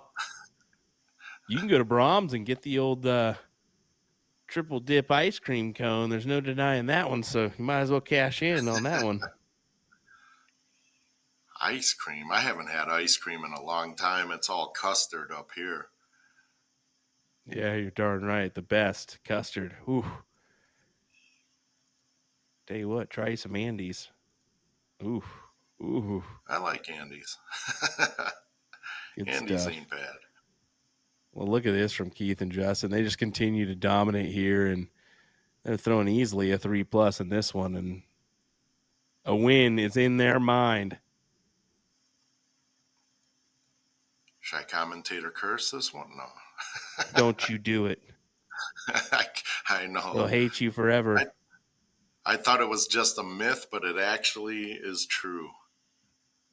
It's 100% true. We can do it to anybody. You know what? It You is do it to so Leonard true that I still don't throw my yellow dart.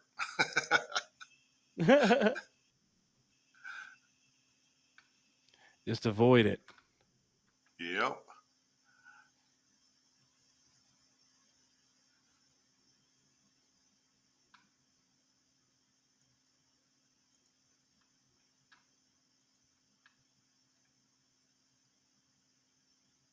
There's one.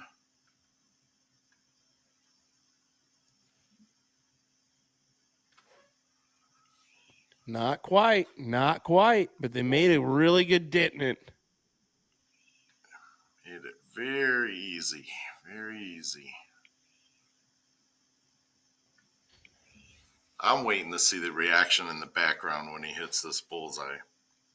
Oh, it's going to be pretty frantic. Look at everybody already getting up and cell phone ready. Bullseye Yep. needed. Oh. Oh, he says, no, partner, you take it.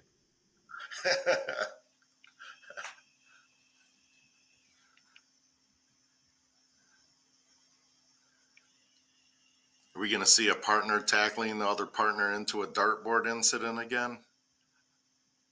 Oh, geez. Is she watching? That's a good question.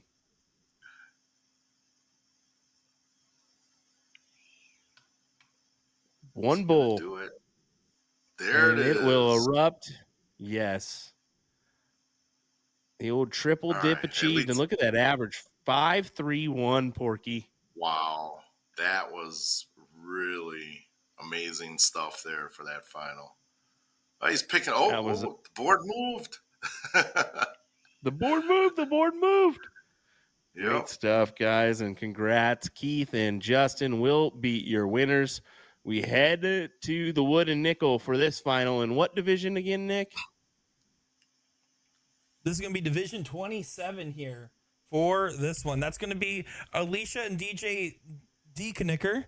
I did have to ask for pronunciation on that because I did not know that off the top of my head. I did have asked to make sure. And then Connor and Justin here for this one. This is the first set of this final. And I believe Connor and Justin won leg number 1 here. So that's going to be your situation going on. This will also be the last final we're covering today. All righty. There we go. Appreciate it, Nick. Thank you. Thank you.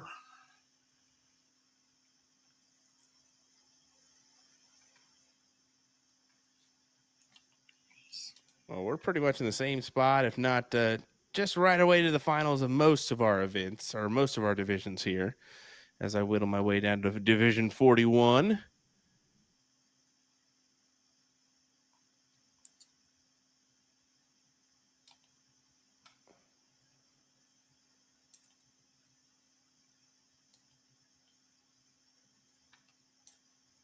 Yeah, great stuff. It's just crazy to see where most of our divisions are ending up in the same spot. So, love that.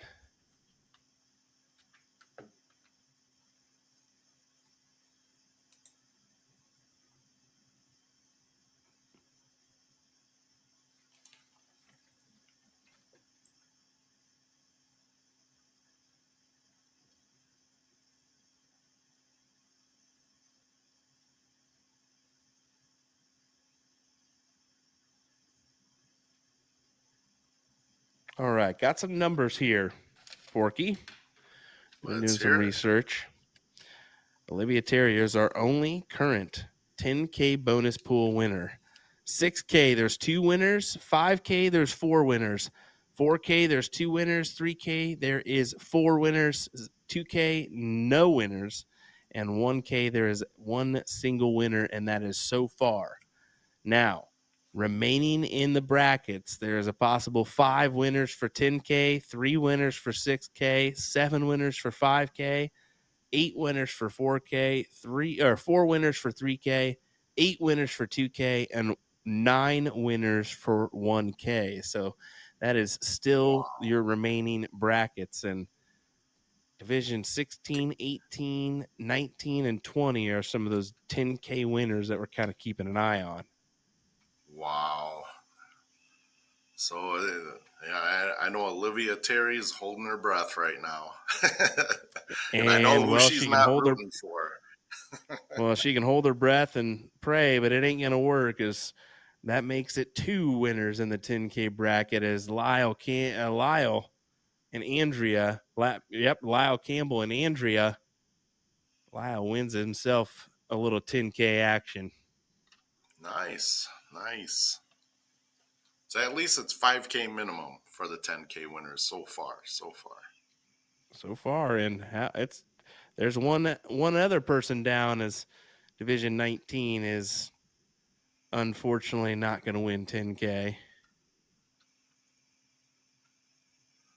I wonder how many of those final matches where the opponents are both in the 10K. There's none this time, but it's happened before.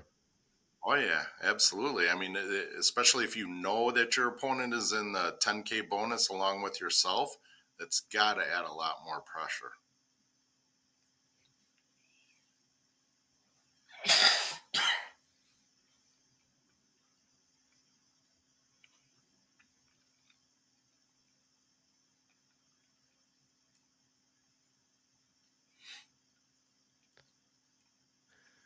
Well, there you go.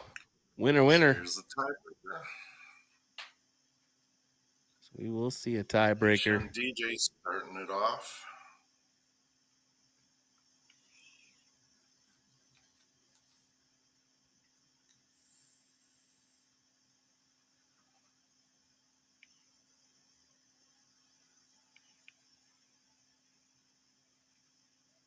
Big opener with a triple 20.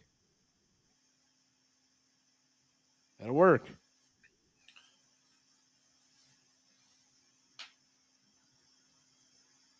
See what kind of answer Justin can come up with here. It's not much. It kind of takes some of the pressure off Alicia here. Just keep it safe. Hit the 3 singles, and you got two numbers. I do want to say real quick here, one of those 5K bonus pool winners, Savannah Hayes, the 16-year-old that we covered yesterday, 5K and 3K for her partner of Carl Powers. So pretty cool. Even the youth getting involved on getting some big paychecks. What a fantastic win for her. What are you going to do with that money, girl? That's the ultimate question. Good stuff for her. 16 years old. Young. Yeah, you're buying a car. That's what you're doing. You better. Yep. I love it. I know what I would have done when I was 16.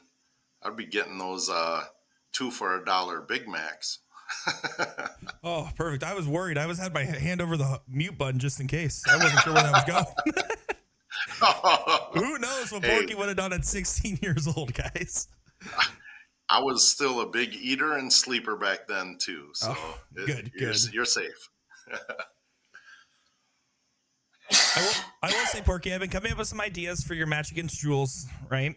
I think what you do is because Jules is obviously a prideful, powerful winner of darts. That's what he does, right?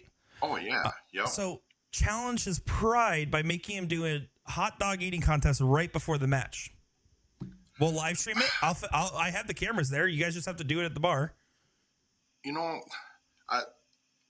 Normally I'd be 100% with that, but he hangs out with Jacob Southard a lot, and I think they would probably both beat me in a hot dog eating contest for some reason.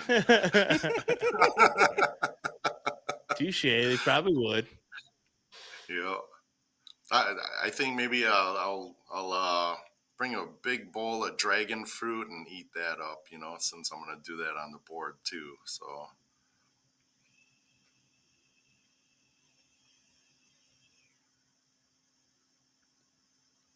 There we go.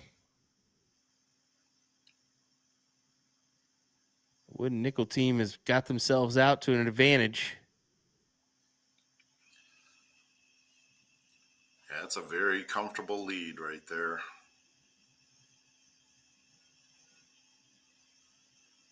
Four numbers, point lead going into the Bulls. It's definitely not time to relax. We've seen worse happen already today.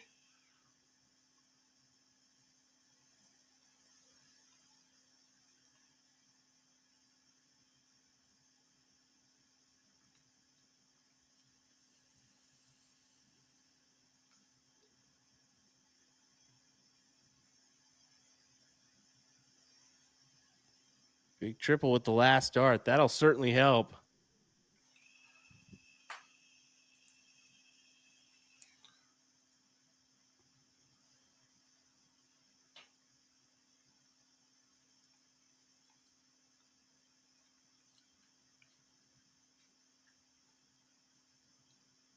See if DJ could put in these three bowls. There's two. There it is. Easy peasy.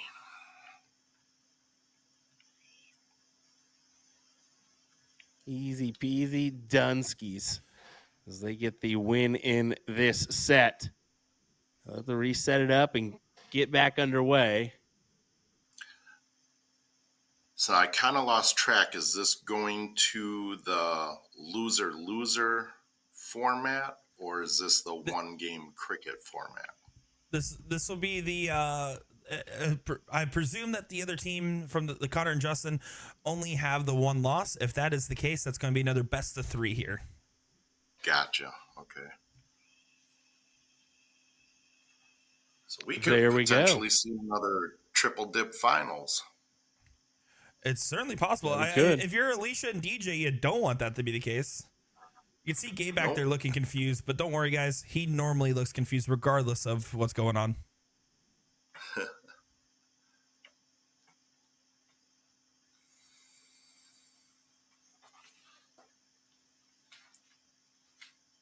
Yeah, so looks like they're just going to take a moment. We've seen this once or twice today where some of the teams are just confirming. It's been a long day of tournament play for them, so they're going to go ahead and get redialed in here, get reset. So while they're figuring that out and getting dialed in, let's go ahead and cut to our ad break one more time for the last time tonight, hopefully.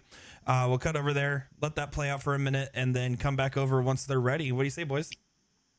Sounds good to me. Sounds good to me. Yeah, let's do it.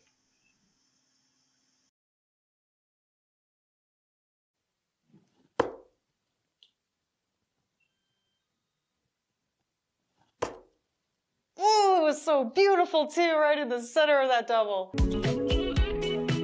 A great practice routine for beginners is one that I call the Game of Nine. This routine helps out Asian and American folks who religiously play the game of cricket, where not every dart counts. You have to hit the cricket segments to gain marks, otherwise you score nothing. So if you're averaging, let's say, 2 marks per round or less, I think this is the practice routine for you. The object of the game is to throw 9 darts in a row in the entire 20 segment. Now the full pie counts, including the doubles and the trebles. Once you complete 9 darts in a row at the 20, you move on to the 19 and so on until you get all the way to the 15. If you mess up, don't start your count from the beginning, just start the count over on that given number. Now after the 15 segment, we don't expect you to hit bullseye 9 times in a row. That's professional standard. Instead, aim for at least 1 mark per round 3 times in a row. The purpose of putting yourself through this drill is to prove that you're skilled enough to be aiming for the trebles and doubles in the first place by completing this routine easily. Because if you can't throw 9 darts at the fat pie 20 segment without missing into the 5 or 1, then you really should be working on your overall grouping in this big pie as a beginner to increase your chance of hitting it, as this gives you more room for error and it will increase your cricket average. And 501 lovers out there, you can also use this routine to improve your setup shots. Just start with the 1 and work your way up. I can't tell you how many times I've seen professionals miss the easy big pie segment to set up their double out.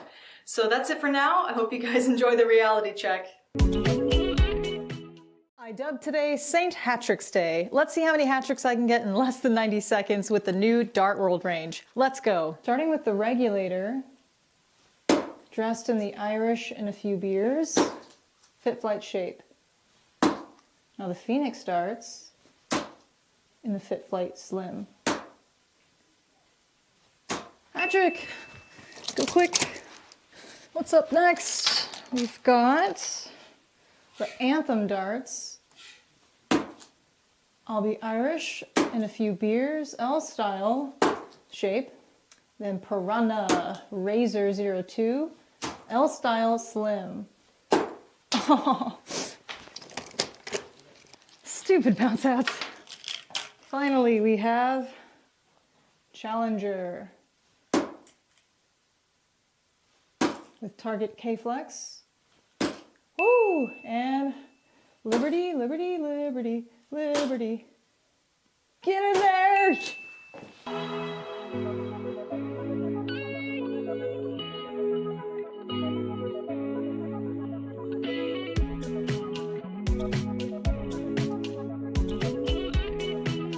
The Mark McFadden V2 darts range by our in-house brand Colonial are available now. I'll be doing an in-depth review of the soft tip and steel tip versions, of course. Overall, we give the V2 range a 5 out of 5 for grip intensity. 18 gram Mark McFadden Colonial barrel.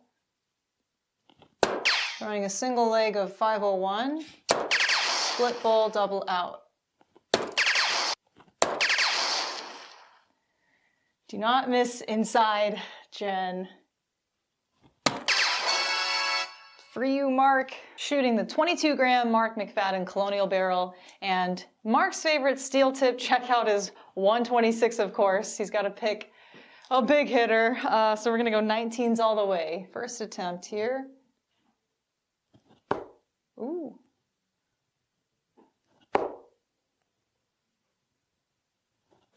Oh my God.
It's Women's History Month. A to Z Darts is celebrating by encouraging you to show your love for the ladies in our industry. We've dedicated a page on our website called Women in Darts, where you can browse all of our female signature darts and flights. If you don't see your favorite player, simply check with your local supplier. And don't forget to thank your female bar owners, league organizers, or the women that are employed with the manufacturers in darts. If you love our company, we're always proud to share that we have a strong female leadership and perspective here. We're led by a female CEO and general manager.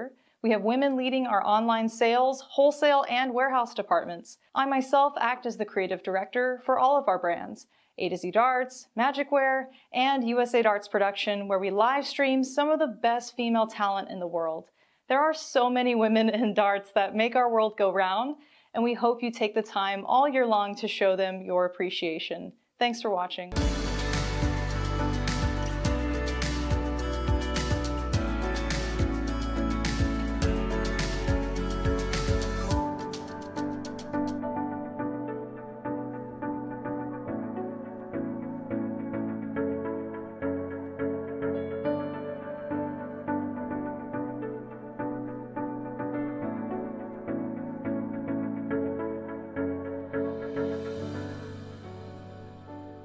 All customers that purchase our March 2024 Dart of the Month special will automatically be entered into a raffle to win a set of Target Bolide Void Darts. Winner's choice to the soft tip 18 gram number 10 model or steel tip 22 gram 01 or 03 models. Congrats again, by the way, to Joe Needert, who won last month's giveaway. Our March Dart of the Month features the entire Target HEMA darts range, which is marked way down, providing an awesome savings for you guys all month long. I already did an in-depth review of the full HEMA range 2 years ago. Watch that video on our YouTube page at AZ Darts. Since I've already thrown all the different HEMA models, I asked Duke to grab me my personal favorite set, which is the Model 03 23 gram steel. Thank you, Duke. Do a quick test throw with the Target K-Flex system on here.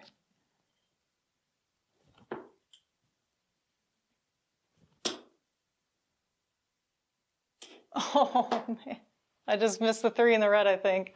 Well, you've got 5 barrel variants to choose from. Let's focus in on here. All completely different grip reference points in the HEMA range, all fitted with smooth silver Swiss points, striking bold radial grooves all throughout. Just a sick range for the sale price. That's it for now, folks. Head on over to a2zdarts.com, click on the Dart of the Month banner on our homepage to make your HEMA purchase and enter our raffle. And yes, we ship internationally. The checkout cart will calculate shipping for you overseas, guys and gals. Thanks for watching.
Well, everybody, there we go. That's your PPD Nationals. We were going to check in and try to find out what we could see, but not many to choose from as we pretty much round out everything around the same time, and that's going to do it for us. William Stewart, Steve Hilger, what did you think about that, Mr. Porky? Man, Kind I'll of fun tell you stuff, that, huh? Yeah, I mean, despite the averages, it's exciting stuff because it's so close, just those rounds at the end is what makes the big difference and, winning or losing and getting in the bonus pools. And, that's what I'm excited to see is that, who all won their bonuses this weekend. Well, there's some fighting and clawing it out. I named some earlier. We're going to have to find out who won what here in just a little bit as we round out our coverage with bonus pool action a little bit later on. You'll have to join us, wait for that notification to hit, and then click on it and come see who won what. As we'll be back live here in just a little bit of time, maybe an hour and 30 minutes to kind of put everything together, make it legible for you all to see, and then we'll cover that up. So what do you think, Hilger? Stay around with us for a little bit? Absolutely. I'm gonna make some coffee because that I kind of have a tendency to fall asleep, but I'll get up and walk around a little bit. I should be here. You got to do that. You got to get some of that popcorn machine back there. I'll be back for some here in a little bit. Yeah. Over there. Hey, there we go. Make some popcorn. Yeah. Oh, Mike, get some popcorn. What are you doing? Come on. Yeah, put the check down and make me some popcorn. I love it. Folks, Oh, yeah. see you won what here in just a little bit. Bonus pool coverage coming your way here next. We appreciate you joining us for PPD National Doubles. And don't forget, tomorrow we're bringing you some triples action as well. William Stewart, Steve Hilger, Nick DeShare in the background. Thanks for joining us, folks.